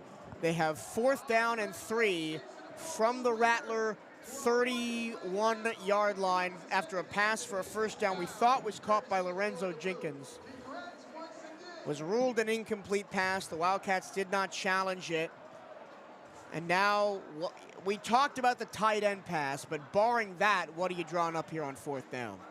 Something across the middle. I like that curl, that wide receiver curl we've run a couple 4 times. yards. 4 yards. Can't be a running play. Yep. You cannot run the football right here. A quick word about Bethune-Cookman volleyball. They saw their season end in the SWAC semifinals. They fell to Florida A&M 3-0 this afternoon. Niara Hightower finishes with the single season record for blocks in Bethune-Cookman history and second all time in blocks in Bethune-Cookman history. I call her the BC Barbie. She's out of Texas. Yep. Big tall girl, big Angela Davis afro too. And I got a chance to talk to her mom and her family when they were there for senior day. Just lovely people. And Niara, what a tremendous servant of this program over the past 4 years. We are going for the field goal. Oh my goodness. We're going for the field goal to tie. This will be from 47 for Cade Hector. Right hash, kicking to the right. No wind to speak of. Snap, hold, kick. On the way, and no good. He pushed it left. Oh. It was the exact same kick that he missed that would have sent it to overtime last week in Houston. You cannot kick from there. You can a kicker that has missed 4 of his last 5 field goals. You cannot kick from there. 4th and 3. Down by 3. Now the FAMU offense, which hasn't been stopped all second half long, is back on the field with no contest. That's an unbelievable call. Oh my goodness. So the Wildcat defense is going to have to step up here, down 27-24, 12:15 to go at their own 30-yard line. Richardson, handoff left, big hole down the numbers, he's gone. One play all the way, 20, 15, 10, 5, touchdown. That's unbelievable. 70-yard touchdown on just a little counter play by Thad Franklin, and it's a 10-point game. Oh my goodness.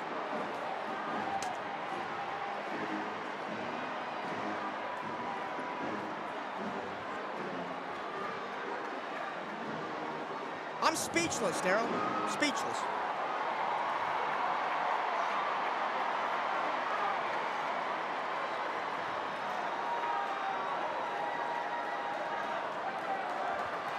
And now you're down 10, pending the extra point. Gillis, extra point. Good. And it is 10, 34-24. What a swing. You got a 4th and 3.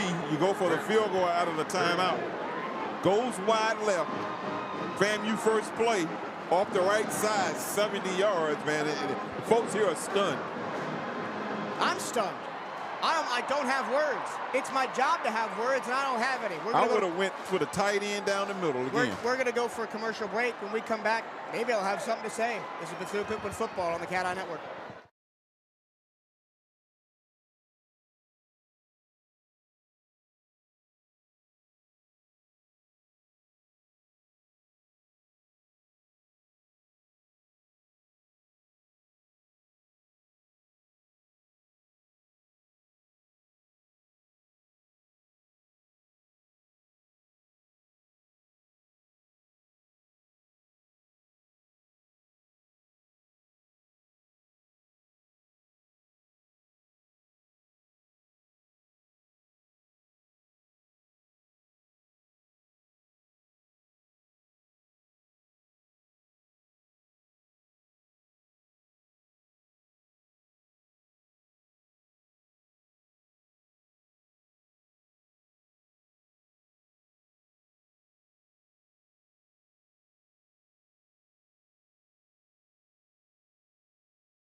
Well, half of the announced attendance at the Citrus Bowl tonight of 56,453 is exuberant, and half of them, the half that's wearing maroon and gold, is stunned in disbelief.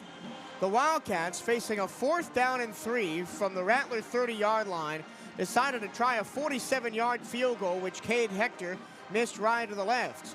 Then on the very next play, Thad Franklin Jr., a little counter play off to the right, took it 70 yards to the house. It's a 10-point swing, and the Rattlers are back up by 10, 34-24, with 12 minutes to go in the Florida Classic. I said I don't have many words before we went to break. I still don't have many. It's football. That's just that's the gamble you take. A gamble you take. The Wildcats have 12 minutes of football left to play this season. Not over. See what they can do something with it. Let's see what happens here in the kickoff. Offense, another chance to get on the ball. And if I'm Cam Ransom and the rest of the offense, I feel betrayed a little bit by the play calling. And they get another chance to do something with it from the 5-yard line. Up to the 25, cutting near side to the 30, 35-40 at the numbers, and he's pushed out of bounds near the 40-yard line. That's Courtney Reese, as Thomas Jr. takes a tumble after the play for the Wildcats. The Wildcats will have the ball from near the 40. We'll see where they spot it. At the 41-yard line is where they will spot it. Got to go to the air now. Definitely got to go to the air. You got to mix the run in. Which is tough because the run's been their best game. Dennis Palmer's had an unbelievable game. Palmer, 26 carries, 139 yards and a touchdown. He's been incredible, but they got to go away from him here. Start throwing the ball, trying to get these chunk plays. 2-by-2 the receivers for the Wildcats. From their own 41 going left to right in the all-black, down 34-24. With 11:54 to go in the ball game.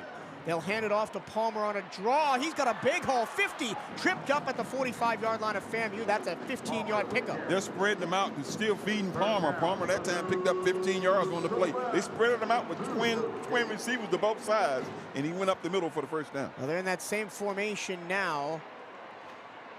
Cam, option left, throws, roll back to to Dees. Dees throws down the field. It's caught at the 15-yard line, making the cut at the 10, dancing at the 5, and out of bounds at the 3-yard line. Oh my goodness, what a play. Ransom rolled left, pitched it back to Dees. Dees rolled back to the right. He threw it way down the field, and the Wildcats have it inside the 5. I didn't even see who made the catch. Well, we see a trick play finally on the season. The Cats. Oh, Huggins is back in and made the catch. Wait till we got all the way to the 11th game of the year to see a trick play. Oh my, that was wild. Dees, what a great pass too, on the money to the 15-yard line. Should have scored on that slippery turf.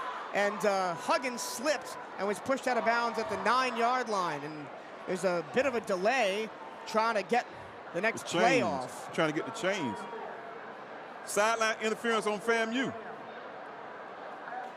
Half the distance to the Finally, goal. they ran into Cozy. I knew Cozy was on the field again. Get off the field, Cozy. That might be the play of the year, Daryl. We didn't even score on it. That's one of the wildest fakes I've ever seen. I was like, why are we running in reverse? Yeah, I thought it was trying to set up a triple option style play. They pitched it back. All right, got to focus here. 1st and goal at the 5 for the Wildcats. Palmer looking for a lane, fighting towards the 1, and he'll be stopped at the 2. Come on, Cats. Here we go.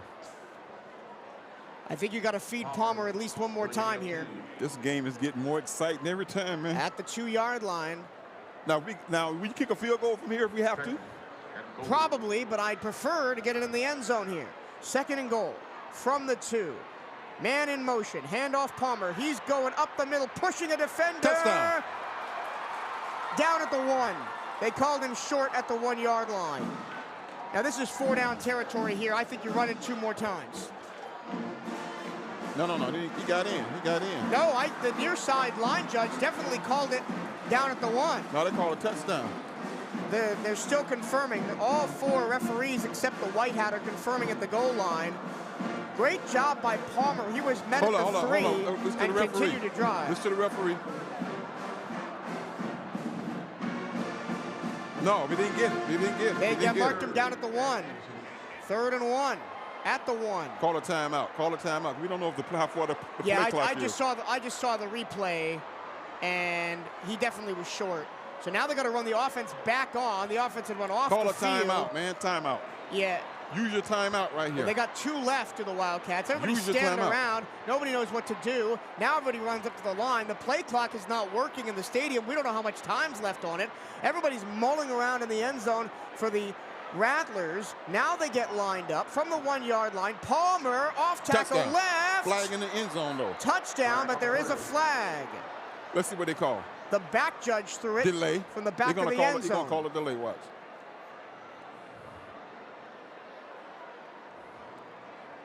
I think that is what they're going to call. Maybe delay a game. Palmer definitely got in the end zone that time. Touchdown. Illegal substitution Oh, for they had FAMU. 12 men in the formation. Yeah, they had 12 men. I mean, it looks like they got an army there in the end zone. Okay. Well, that was crazy. That was the weirdest sequence of plays. From the trick play, 60-yard play, to barely getting it the first time, getting it the second time. We weren't as exuberant as we thought because there might have been a penalty. Now we're in the end zone, and here's the extra point for Cade Hector to try and make it a 3-point game again. Snap, hold, kick. Good. And it is 34-31 with 9 minutes and 40 seconds to go. So Like the I said Wildcats before. pull the rabbit out of the hat, and it is a 1-score game again. Barn burner. You said it. A rabbit out of the hat. It's going to take something magical here in Disney for the Wildcats to win this thing. And I tell you what, it's going to take some magic on defense. Got to be the defense. Got to be defense, because the offense has done better than pretty much they've done all year. I remember back to the Clark-Atlanta game, they scored 37 points, lost 38-37. That's the most points they've scored all year. The second closest was 31 in Western Michigan. Of course, you got the 2 kick return touchdowns. You got 1 today. And that's 14 points right there. Then they scored 21 in the loss to Alabama State, 20 in the win over Valley, and, I don't have the Grambling State score. It was not that high, though. Now, let's hope right now that FAMU kind of outthinks themselves and do something uncharacteristic. They can run the football.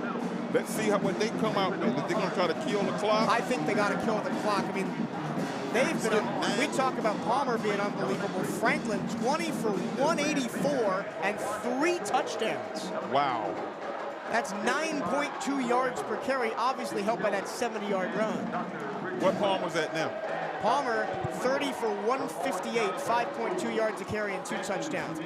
Unbelievable. These 2 kids are playing their hearts out. It's going to be hard to give an MVP. You know, you're going to give it to Huggins, or you're going to give it to Dean, or you're going to give it to Palmer, man. Those 3 kids have played excellent football this evening here at the Florida Classic. 9 minutes and 40 seconds to go. Florida A&M 34, the Wildcats 31. Do not leave your radio, folks, or your television, or your YouTube channel, because this thing is going to go down to the nitty-gritty. Well, Daryl, all throughout our time together and our travels at Daytona Stadium, you told me stories of classics that have come down to the wire. I can tell you a great one right now. You've been posted on Facebook all week about classic memories, and I've never experienced a close one because although the classics I've worked, FAM has been by far and away the better team. They're not really by far and away the better team. They may be the slightly better team today, but the Wildcats are right there with them. All right, hit me with a memory. A game almost like this, 34-31, we're playing. I can't remember what year it is. The years are just coming so close together. FAMU tries to kick a field goal like we did to tie the game. The field goal is short. Rasheem Mathis, the former Jacksonville Jaguar, catches the ball in the end zone. FAMU players are running off the field. He goes 108 yards for a touchdown. So a kick 6 like the Iron Bowl about a decade ago. Yeah, Can you believe that was a decade ago, that Iron Bowl? Yeah, man. Oh, my goodness. Time flies. With Auburn in the Time flies. That was Cam Newton. Cam Newton, right. Quarterback at Auburn. Okay, this kick right here has to be strategic. We can't allow them a long return. Both teams have had good returns and have good. We got all field DBs position on the field too.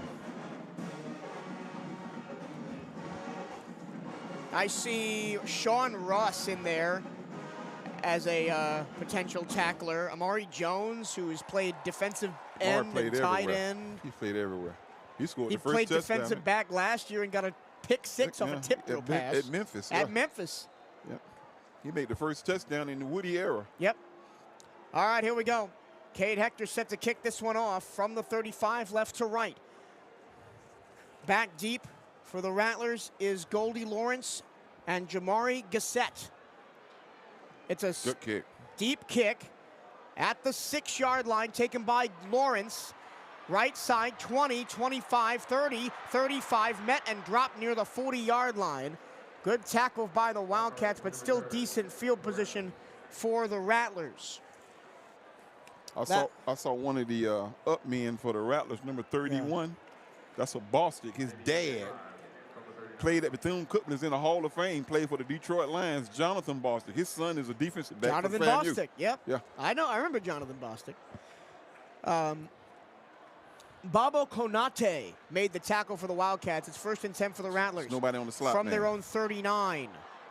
Going right to left in the all-white. Play action middle. Picked out. Intercepted! Intercepted at the 45! Who got that? Watts! Antoine Watts picked it off! They went for that quick post and Watts was right there, and it's BCU ball! It's never over till it's over, baby. Wow! That's number 15, number 15. Watts. Yeah. Antoine Watts, 6 foot, 205 pound, out of Columbus, Georgia, a transfer from Louisiana Monroe. Speaking of teams that have had great seasons, Louisiana Monroe, man, they've been everywhere. All right, Wildcats down 3. Chance to tie or take the lead. And the Wildcat fans are going crazy in the stands. And they haven't left. Credit to them, even after we were down. Palmer! Handoff, Palmer, middle to the 40. That's a 6-yard pickup that give him the 39. Let's grind it out, baby. Let's grind it out. I think Palmer needs to continue to grind that ball. He's our best offensive weapon right now. 2nd down and 4 after the 6-yard carry. Wildcats at the FAMU, 39. They give to Palmer again, counter right. He gets popped in the chest and gets 3, 3rd down and 1 at the 36. What do you call here? You go to the left side this time? I mean, some sort of run. Palmer looks a little bit shaken up after that. He got a helmet to the chest by that FAMU defender.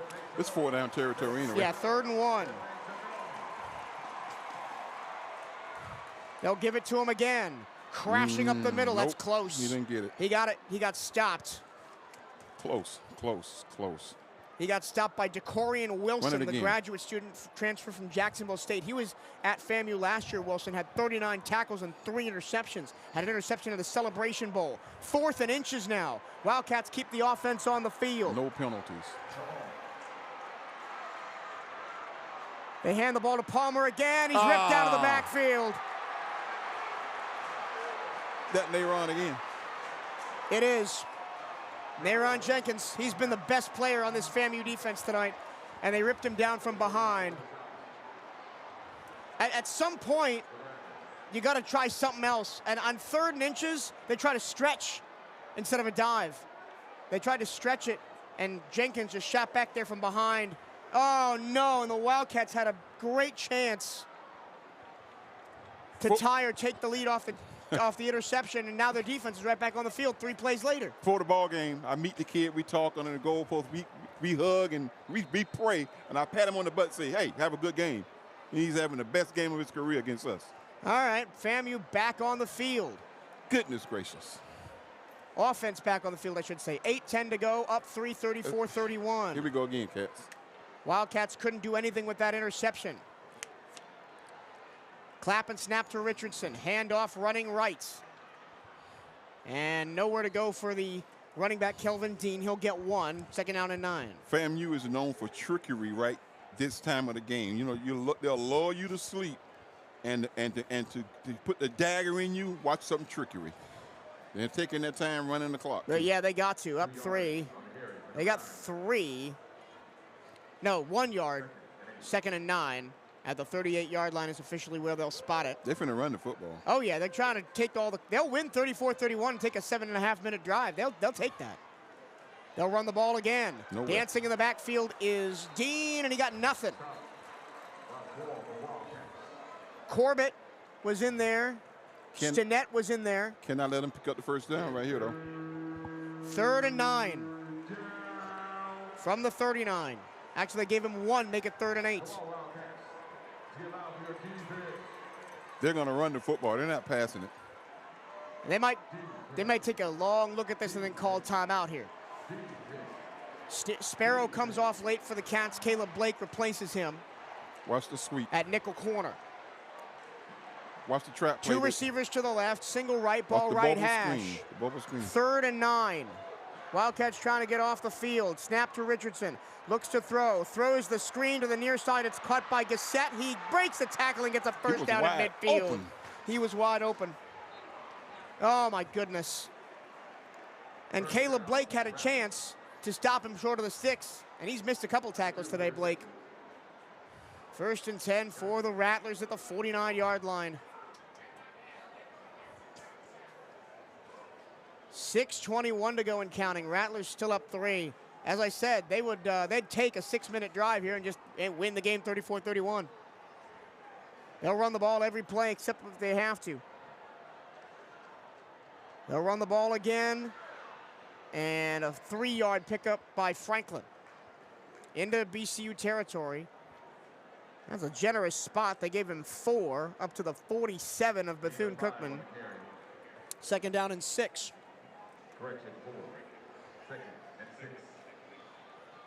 The BCU fans that were up on their feet after the Antoine Watts interception now sitting back down and being lulled to sleep by this slow as molasses Rattlers offense, who's trying to run out the last 5:35 of this clock. Up by 3, 34-31, in what has been an absolutely thrilling contest here in Orlando. Delayed handoff. Nowhere to go for Franklin. He even lost a yard. So it'll be 3rd and 7. And another chance for the Wildcats to get off the field. Do you think this is 4-down territory here for the Rattlers? It's 4-down territory for them. I think they're going to throw the football or to get the first down. They probably will. They'll probably throw that screen again to Gassett. He's in the slot. He's in the slot on the far side right. Move up, It's 2 by 2, the receivers. Move up. 3rd and 7. Wildcats only showing a 4-man front.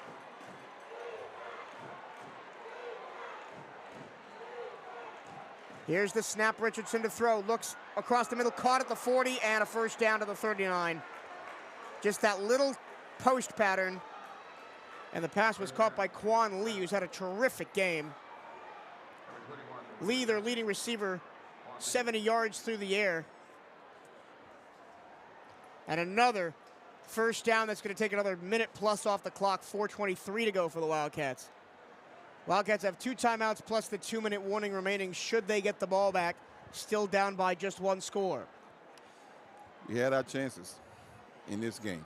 We've had our chances, guys. Yes, we have. 3 receivers all to the left, but they'll run the ball. No, they will run the ball. Franklin up the middle for 4. Give him 5 now to the 34-yard line of Bethune-Cookman. This drive started all the way back at the Rattler 30. In field goal range. I mean, a field goal just means that we'd have to score a touchdown. A touchdown for the Rattlers basically puts the game out of reach because we'd be back down 2 scores. This drive started with 8:10 on the clock. We're down to 3:33, and they've only gone 40 yards. The old Tim Tebow offense at Florida, just get 4 yards at a time. Trips left, single right on 2nd and 6. Another handoff through the middle and a big gain, 20, being dragged down to the 15. Still going amidst the crowded defenders to the 11-yard line is Kelvin Dean.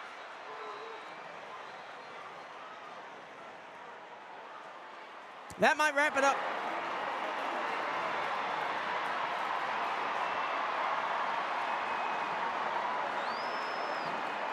At all costs, the Wildcats have to keep the Rattlers out of the end zone here. 2:53 to go and counting. One play will take us to the 2-minute warning. Wildcats down 34-31. This has been an unbelievable drive. a couple of times this game, the Rattlers have put together long drives. This one, maybe the most impressive. Already 6 minutes off the clock.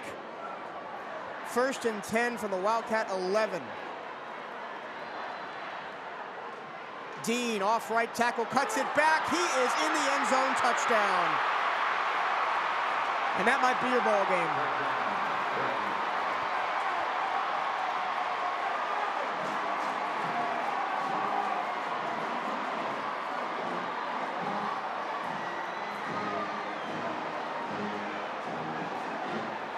Well, I think, Gerald, today the Wildcat offense has looked maybe the best it's looked since Clark Atlanta.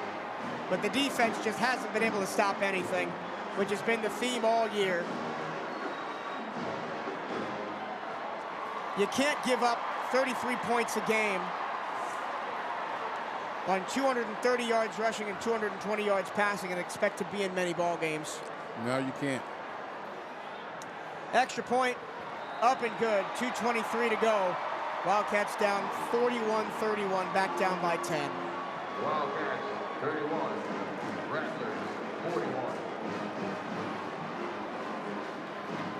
Wildcats, I mean, I told you I'd look at the penalty numbers. Here they are. FAMU, 8 penalties, 50 yards. Wildcats, 5 penalties, 59 yards. Both teams have only punted 3 times. But the Wildcats, man, they've had chances. On the 2 4th downs, right? They had 4th down and inches from the 40, didn't get there. 4th down and 3 from the 30 to try to kick a long field goal. And we never went back to the tight end pop pass. We never went back to it. That was open for the touchdown. Never have it all. Nance, 1 catch for 21 yards, as well as 1 catch for 6 yards. That's the 2 tight ends. It's baffling to me. Absolutely baffling. Well, it goes to show you where our program has emerged from. You know, playing FAMU this tough. You know, they were picked to go 3rd in the conference. They won the national championship last year. Shows you how far our program has come, even though we got 2 wins on the season. Heck of a ball game. Short kick fielded at the 30 by Velez, and fair caught at the 32. I mean, D's last chance there. There are changes coming to the program. I think that is pretty much confirmed. Oh yeah, you see some changes pretty quickly. Matter of fact, some contracts running out tonight. Yeah. A couple of people were coaching for their jobs tonight. We're not going to say who. Wildcat Nation pretty much knows who. But, man. Heck of a ball game. 7.5 yards per play for FAMU tonight. Yeah, couldn't stop them. Couldn't stop anything, especially the run. 480 yards of offense for Florida A&M. And 300 of it is rushing. 1st and 10 from the 31. Ransom over the middle. Caught at the 40. At the 50 in space. 40, 35, 30 left side numbers. And out of bounds near the 30. Big play for the Wildcats. Huggins. That's Malik Huggins, man. He's had the game of his season right now. Hey, who do you give it to? You give it to Huggins or you give it to Palmer as the MVP for the Cats? I think you got to give it to Palmer. He's just been that workhorse. But, man, Huggins with the 2 touchdowns. The big catches. Bethune-Cookman calls time. Oh, no, that's the 2-minute warning. We'll take the final time out here. When we come back, we'll take you to the end of the contest. Wildcats still in, clinging with hope, down 10, 41-31. This is Bethune-Cookman University football on the CatEye Network and 1380 WELE.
For the final time this evening, welcome back to Camping World Stadium here in Orlando. The Wildcats down 31-41. They have battled all the way with Florida A&M. The defense just not quite where it needs to be, Daryl Mateel. And we were talking during the break, the Wildcats have given up over 400 yards of total offense in every game except 3, Grambling State, Southern, and Mississippi Valley. And they've given up over 400 yards tonight, 480 yards, 300 of that on the ground. I think you've seen the Wildcats peak the last part of the season, starting at Mississippi Valley, and then the homecoming game against Jackson State, then Grambling and Southern. We've seen the Wildcats play their best football. I think we're at our peak, but 2 fourth down calls could be the difference in this ball game. Yep. You've seen the Cats play at a high level tonight, high as we played in recent weeks. You know, we lost by 3 last week and a few points, 2 points to Southern, but you've seen the Cats program really emerge. Give Woody another year. The last play before we went to break was a 40-yard pass on the left side from Ransom to Huggins. The Wildcats have the ball at the Rattler 29, going left to right, 2 minutes to go down 10. Cam looking, wheel far side, and he dropped the ball. Did Palmer? It's out, and the Rattlers recover, and there is your ball. They called it incomplete. They called it incomplete. Okay, they called it incomplete. Incomplete. They ran the wheel to Palmer. They ran it to the wrong side. They should have ran it to the near side. They flipped it coming out of the huddle. Yeah. Well, and again, that's the first time they've run that tonight with Palmer, who's been so good. Palmer can catch the ball out of the backfield. Get him a little bit of space. All right. 2nd and 10 after the incompletion, ball left hash. Wildcats almost had the game end right there. Cam play action. There he is. Looking, throwing deep. Down the middle it is. Wait, where did he throw the ball? He threw it down to the completely missed it. I thought to the sideline. He must have pump faked. I thought he was going to throw the middle streak. Where did he throw the ball? He pump faked and we got it at the 20. It's 3rd and 2. So an 8-yard pickup to Huggins on a curl route. I just saw the replay. 8-yard reception to Huggins on the curl route near side. I apologize. Yeah. I thought he was throwing that deep. You thought he was throwing to the guy in the corner. 3rd and 2 at the 22. Hard count by Cam. 1:47 to go. Tight end right here. Hit the tight end down the middle. Huggins went out of bounds on the last play, so the clock has stopped. They hand the ball off to Palmer. Cuts back left. Tripped up, first down at the 15-yard line. Inside 2 minutes, so the clock stops, but there is a flag. They're going to get a holding. I don't know. It might be a face mask.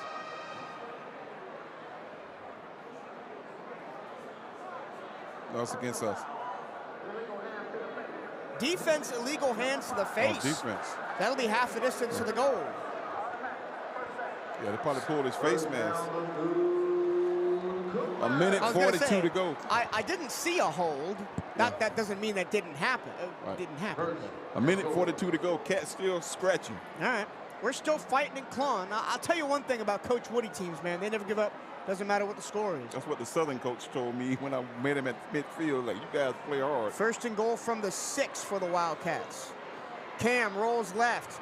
Looking back of the end zone. Incomplete. Deflected away by Michael Opong, the cornerback in the back of the end zone for Florida A&M, the senior out of UMass. And now we got an injured player down. It's Omari Stewart. Lucky cramping up a little bit. And Stewart is actually in for when Malik Huggins got injured, he came in. And so we got an injury time out of the field. 1:38 to go. It'll be 2nd down and goal for Bethune-Cookman from the 7-yard line. They're down 41-31 to Florida A&M. I think even with the Clark-Atlanta game, you have to take levels into account. I think this is the best the offense has looked all year, especially running the ball, almost in spite of the play calling. Absolutely. It's been the kids have really gathered themselves the last part of the season and played heck of a football. They played Wildcat football, regardless of the play call. 2nd and goal from the 7 for the Cats from the 7. 1:38 to go in the game here at Camping World Stadium. And whistle and a stoppage of play as the Wildcats were getting set.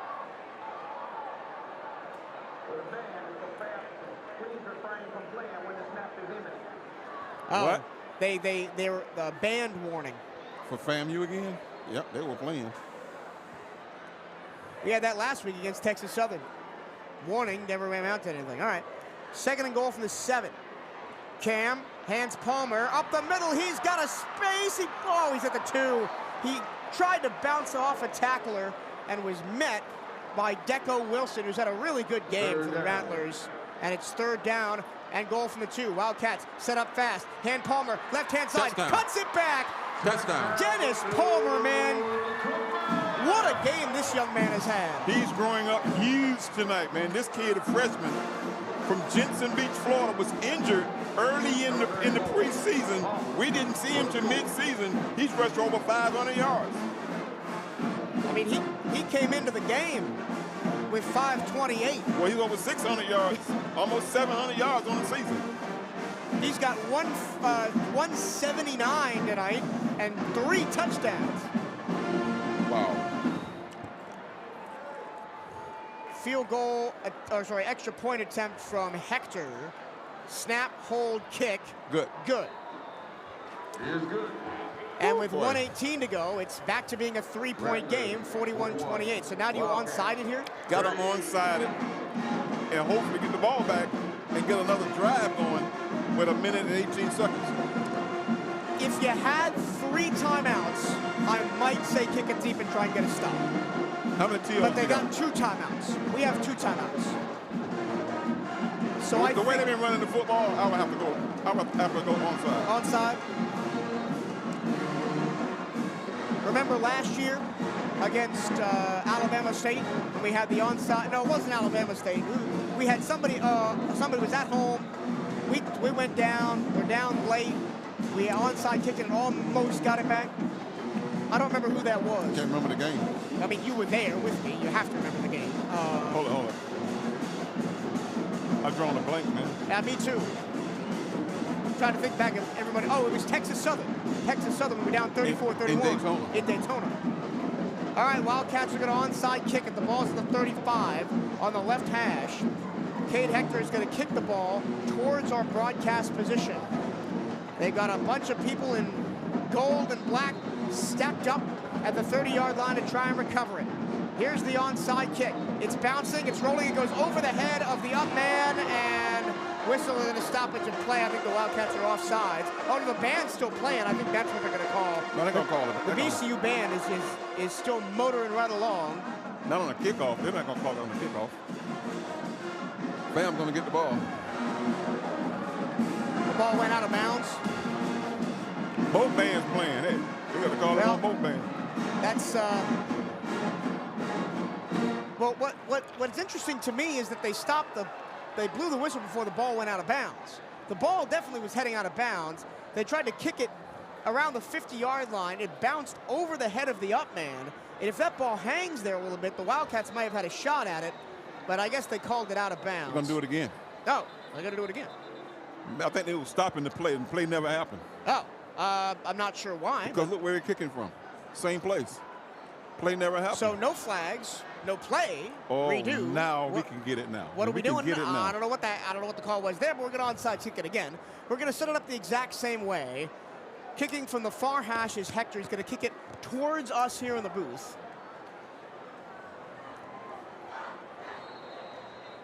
Seven Wildcats on the near side, stacked up, ready to try and go get it. It's bouncing. The Wildcats are offsides. It goes out of bounds anyway. And it's going to be FAMU ball, and that's the end of the game.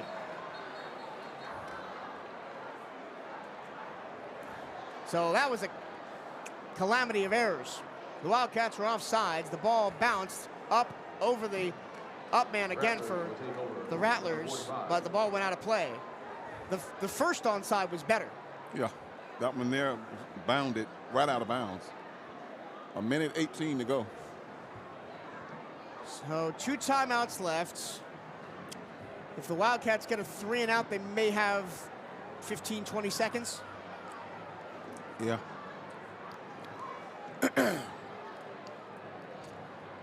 They'll spot the ball inside Wildcat territory at the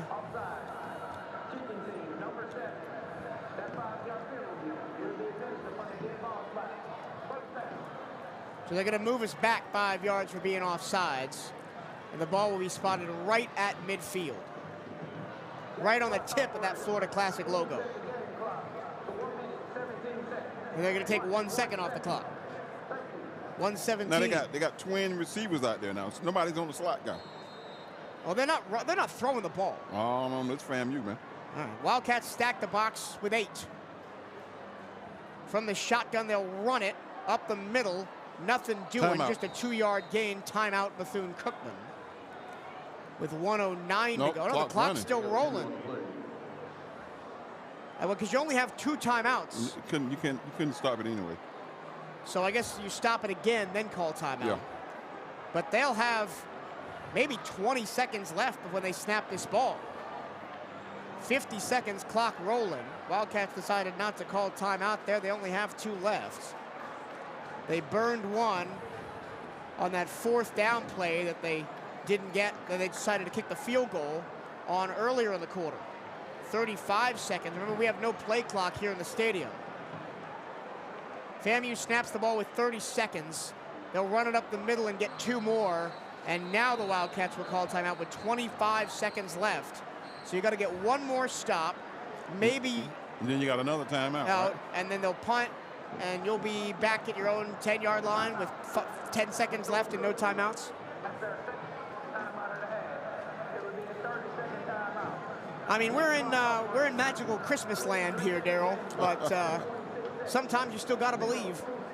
Well, I'm trying to tell you that all day. We got to believe. Well, I honestly expected this game not to be as close as it You was. expected a blowout, but I can tell you, anytime these 2 teams get together, guys. Throw the records out. Yeah, throw the records out. I played in some games where we actually blocked a field goal as the time expired. After we came back in the first half, they tried to kick a field goal. We win by 1 point. My last college game, I left the field celebrating against FAMU. Well, the Wildcats need 1 more stop. It's 3rd and 7. And then they're going to call a timeout. There's 26 seconds to go. The running back is Franklin. Wildcats need 1 more stop. Everybody bunched at the line. They do hand the ball off. Franklin goes nowhere. Timeout. And timeout Bethune-Cookman with 22 seconds left. And then they'll punt. And maybe you'll have 15 seconds with Gotta go long. Just throw a Hail Mary, hope for a flag or something. Again, magical Christmas land.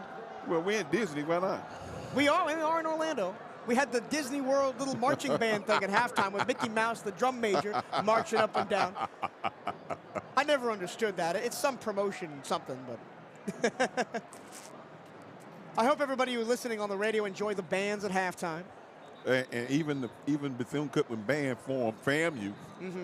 We all thought they was going to go to the D like we did last year, and it went to the S. FAMU, scam you. That's been the meme all week long on online. It's been scam you. Well, Malik Huggins, you have 1 punt return already today. Why not do another? Why not do it again? Why not end the game on a 99-yard punt He's return? on it. He's at his own 5. The punter for Florida A&M is Gunnar Trout. He's at his own 40. Looking to pin the Wildcats deep. 23 seconds to go in the ball game. Wildcats down by 3. But they give us a safety. It's a short kick, fair catch, called for and taken at the 12. 18 seconds. 18 seconds, no timeouts. This is a very similar situation to the way Wildcats were in against Alabama State earlier in this season. That was the first conference game. They lost that one 21-26. They had the ball at the end in a very similar spot. Long field, no timeouts, and just couldn't get down the field. We lost every game close except for the Central Michigan except game for and Alabama A&M except game. for Alabama A&M. Wow. These kids We really lost, played well, their South hardest. Florida, 48-3. Mercer, 31-2. Western Michigan, 59-31. Those are the games you didn't think you'd be close in. Then Clark Atlanta, 38-37 on that last-second 50-plus yard field goal. Alabama State, 26-21. Alabama A&M, 56-12. Valley, we won 20-10. Jackson, we lost 37-17. All right, here we go. 1st and 10 from the 12 for the Cats.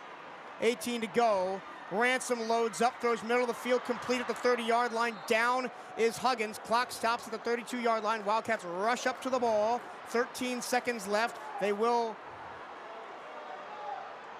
clock it with 10. 10 seconds. The referee got in Cam's face there and told him to back up. He wanted to clock the ball. No, they were re-spotting the football. He spotted a half a yard back. What's the difference?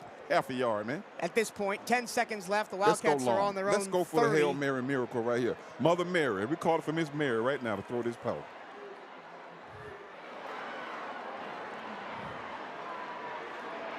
Ten seconds left.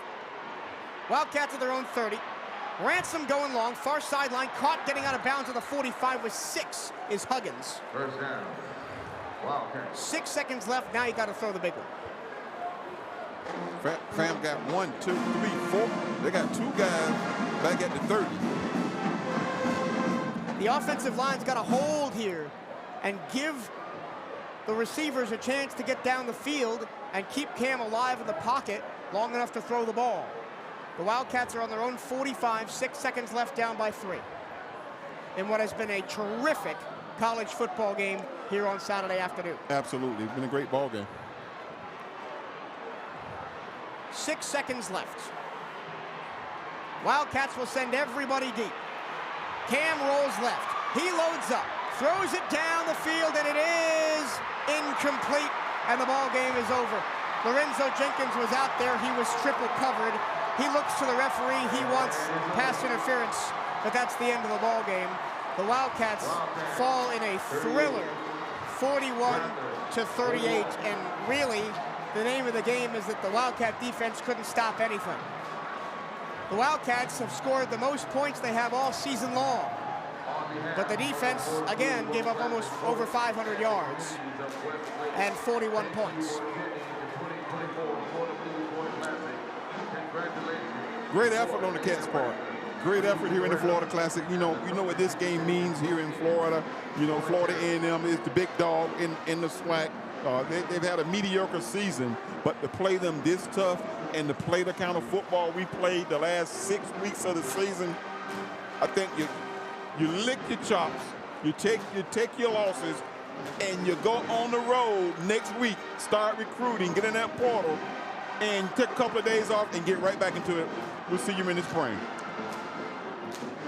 The 2 plays that really made this game in the fourth quarter, the 2 fourth down plays, the Wildcats at their own 30-yard line on 4th and 3 called a timeout and then chose to attempt a 47-yard field goal, which at the time would have tied the game at 31.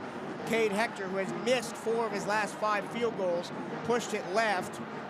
Then on 4th and 1 from the Rattler 40, when you were down by 3 again, what was that, 40, the 38, I don't know what the score is. You're down by 3. I'm watching Cade Hector talking to the other coach, kicking again. But you're down by 3, and then you decide to run a stretch play to the left. Yeah, that was a bad call. And Palmer gets blown up in the backfield, and that was after the Antoine Watts interception that gave the Wildcats back momentum. And those are the 2 biggest plays in the game, and you can't put it on the kids. You got to put it on the coaching staff.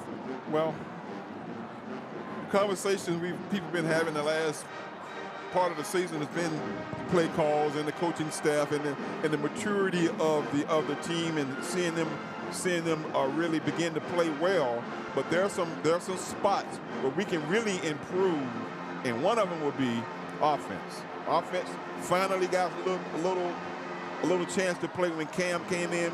We saw Luke Sprague play well a little bit, and he got injured. But you're going to see some changes for the Cats immediately. You'll see some changes and give these kids an opportunity next season to play well. You feel for the seniors, especially the guys that have been here all 4 years, Darnell Dees, Steven Sparrow, among others, that, will go a collegiate career without beating that school from Tallahassee. And they had their best shot tonight. They had their best shot. Right. And just came up short, 41-38. Let's talk about some numbers. Overall numbers, they really favor FAMU a lot. 23 first downs to 19, 47 carries, 305 yards, 305 on the ground for FAMU, including that 70-yard touchdown run that really was the backbreaker for Bethune-Cookman by Franklin. Wildcats and 44 carries, 183. Take nothing away from Dennis Palmer, man. Almost 200 yards on the ground, 3 touchdowns. He was terrific. The rest of the Wildcat offense just didn't do it. Couldn't find enough. Palmer is a kid that we can build around. You know, you get some more offensive linemen, you get some more depth, and we get a couple more kids who can play in the backfield. Palmer's a kid you build around. Palmer, man, he showed me the guts and the heart from the 6th game of the season up until now that he's a hoss. Palmer reminds me of a guy we had last year, Markai Shaw, who came in as a true freshman, impressed late on in the season, and then left in the portal. It's going to be imperative for Coach Woody to hang on to Dennis Palmer. He is your build-around piece. I mean, Cam Ransom, I'm not sure what his eligibility looks like.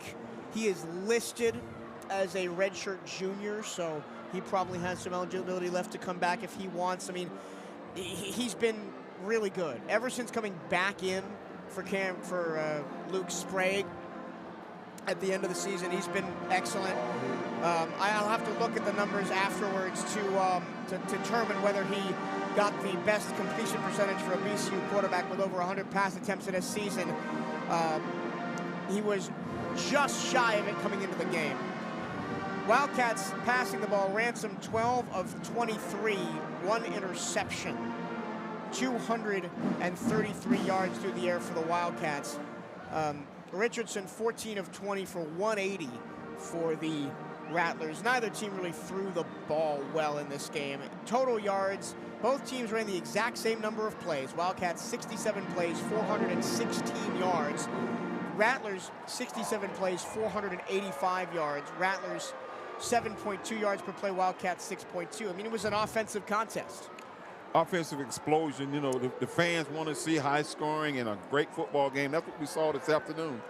A couple of calls here and there, 4th down plays, critical calls, played the part of Wildcats losing this football game. You know, the stretch play and the deciding to go for the field goal instead of the 1st down.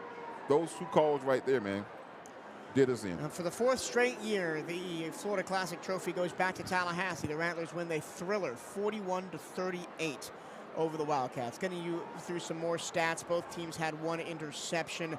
The big play was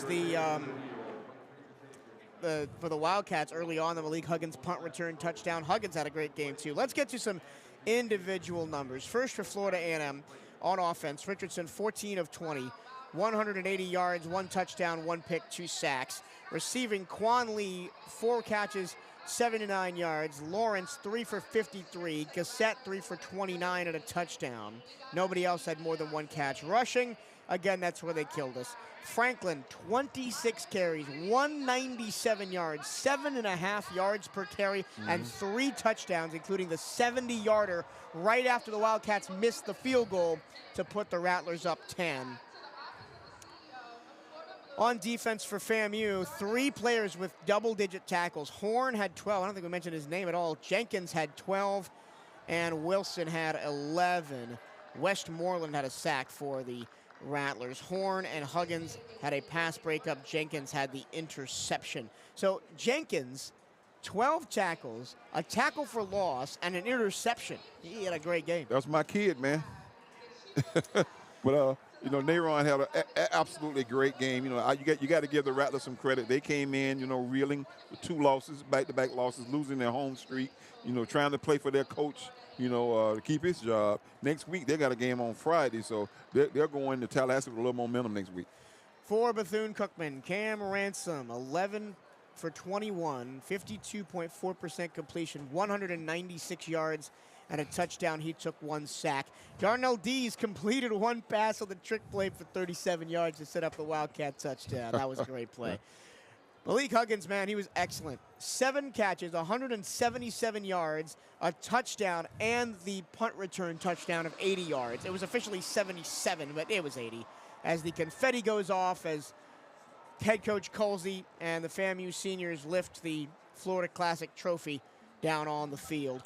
Dennis Palmer, MVP for me. 37 carries, 181 yards, 4.8 yards per carry, and 3 touchdowns for the young man. Remember, just a freshman from Jensen Beach. Reese, 4 for 21. Cam Ransom, 3 for -16. And on defense for the Wildcats, Watts had 11 tackles. Woody had 10 tackles. So Raymond Woody will end the season as the team's leading tackler. He also had 2 tackles for loss, Raymond Woody III.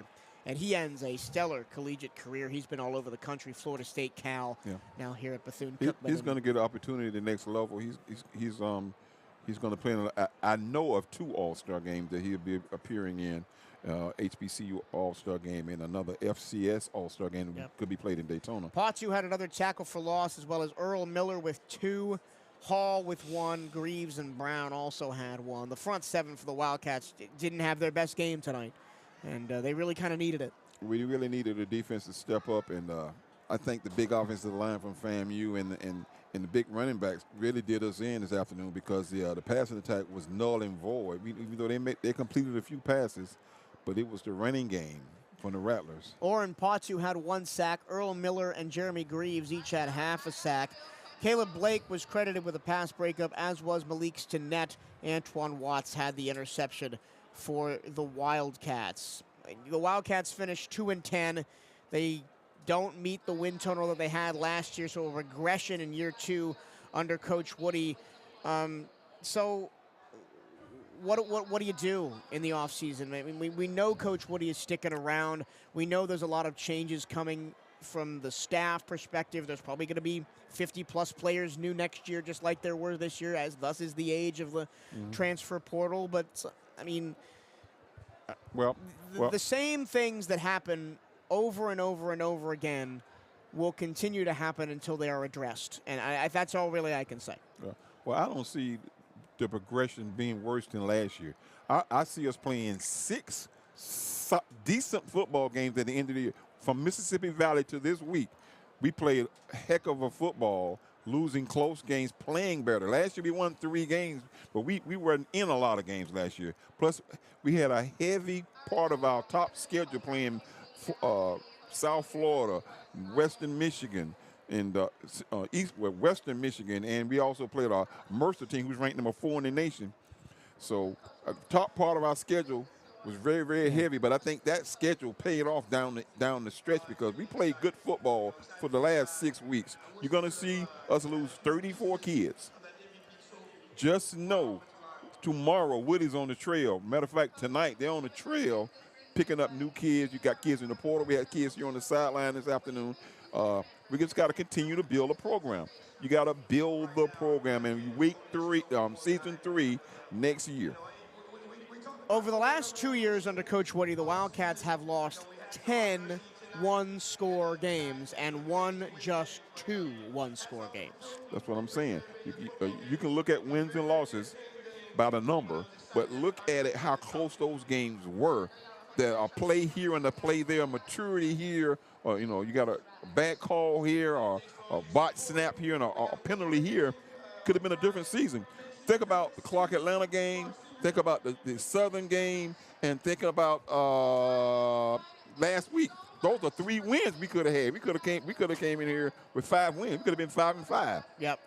And win this game could have been 6-5. Yep. You never know. A play here and a play there. That'll do it for our football broadcast this season here on the CatEye Network. There are so many people to thank. I'm not going to get to all of them, but I'm going to get to some of them.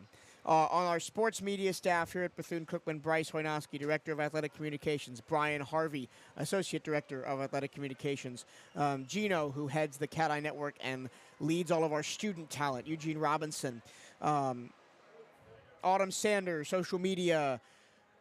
Man, who am I forgetting in that office? I think that's it in the sports media staff at Bethune-Cookman. On the broadcast side, Larry Steele, who's been the rock at the 1380 WELE studios all season long. Thank you so much for getting us on the air every week and supporting all we do and listening to my rants during the timeouts. Way to go, Larry. We appreciate you more than you know. Johnny Vickers, my road broadcaster, who was over running stats for the Wildcats today in the press box. Thank you so much to Johnny for coming on the road with me and sharing the broadcast booth. Daryl, year 2 of us together in the booth is now over. Hopefully there'll be a year 3 next year, buddy. Yeah, year 3, maybe the sideline. Maybe we'll put all 3 of us together, me, you, and Johnny. Yeah. There are so many more people to thank, but I can't get to them now. The Wildcats fall in the 2024 Florida Classic 41-38 as a last gasp goes begging for the Cats. They end the year 2-10 in year 2 under Coach Raymond Woody III. My name is Michael Torello. Thank you for listening to us this evening and all season long. We're just getting started here at Bethune-Cookman. Basketball is up next, and you can catch the Cats next Saturday as the women host Mercer. For all of us here at Camping World Stadium and Wildcat Nation across the world, we will see you next time. Good night.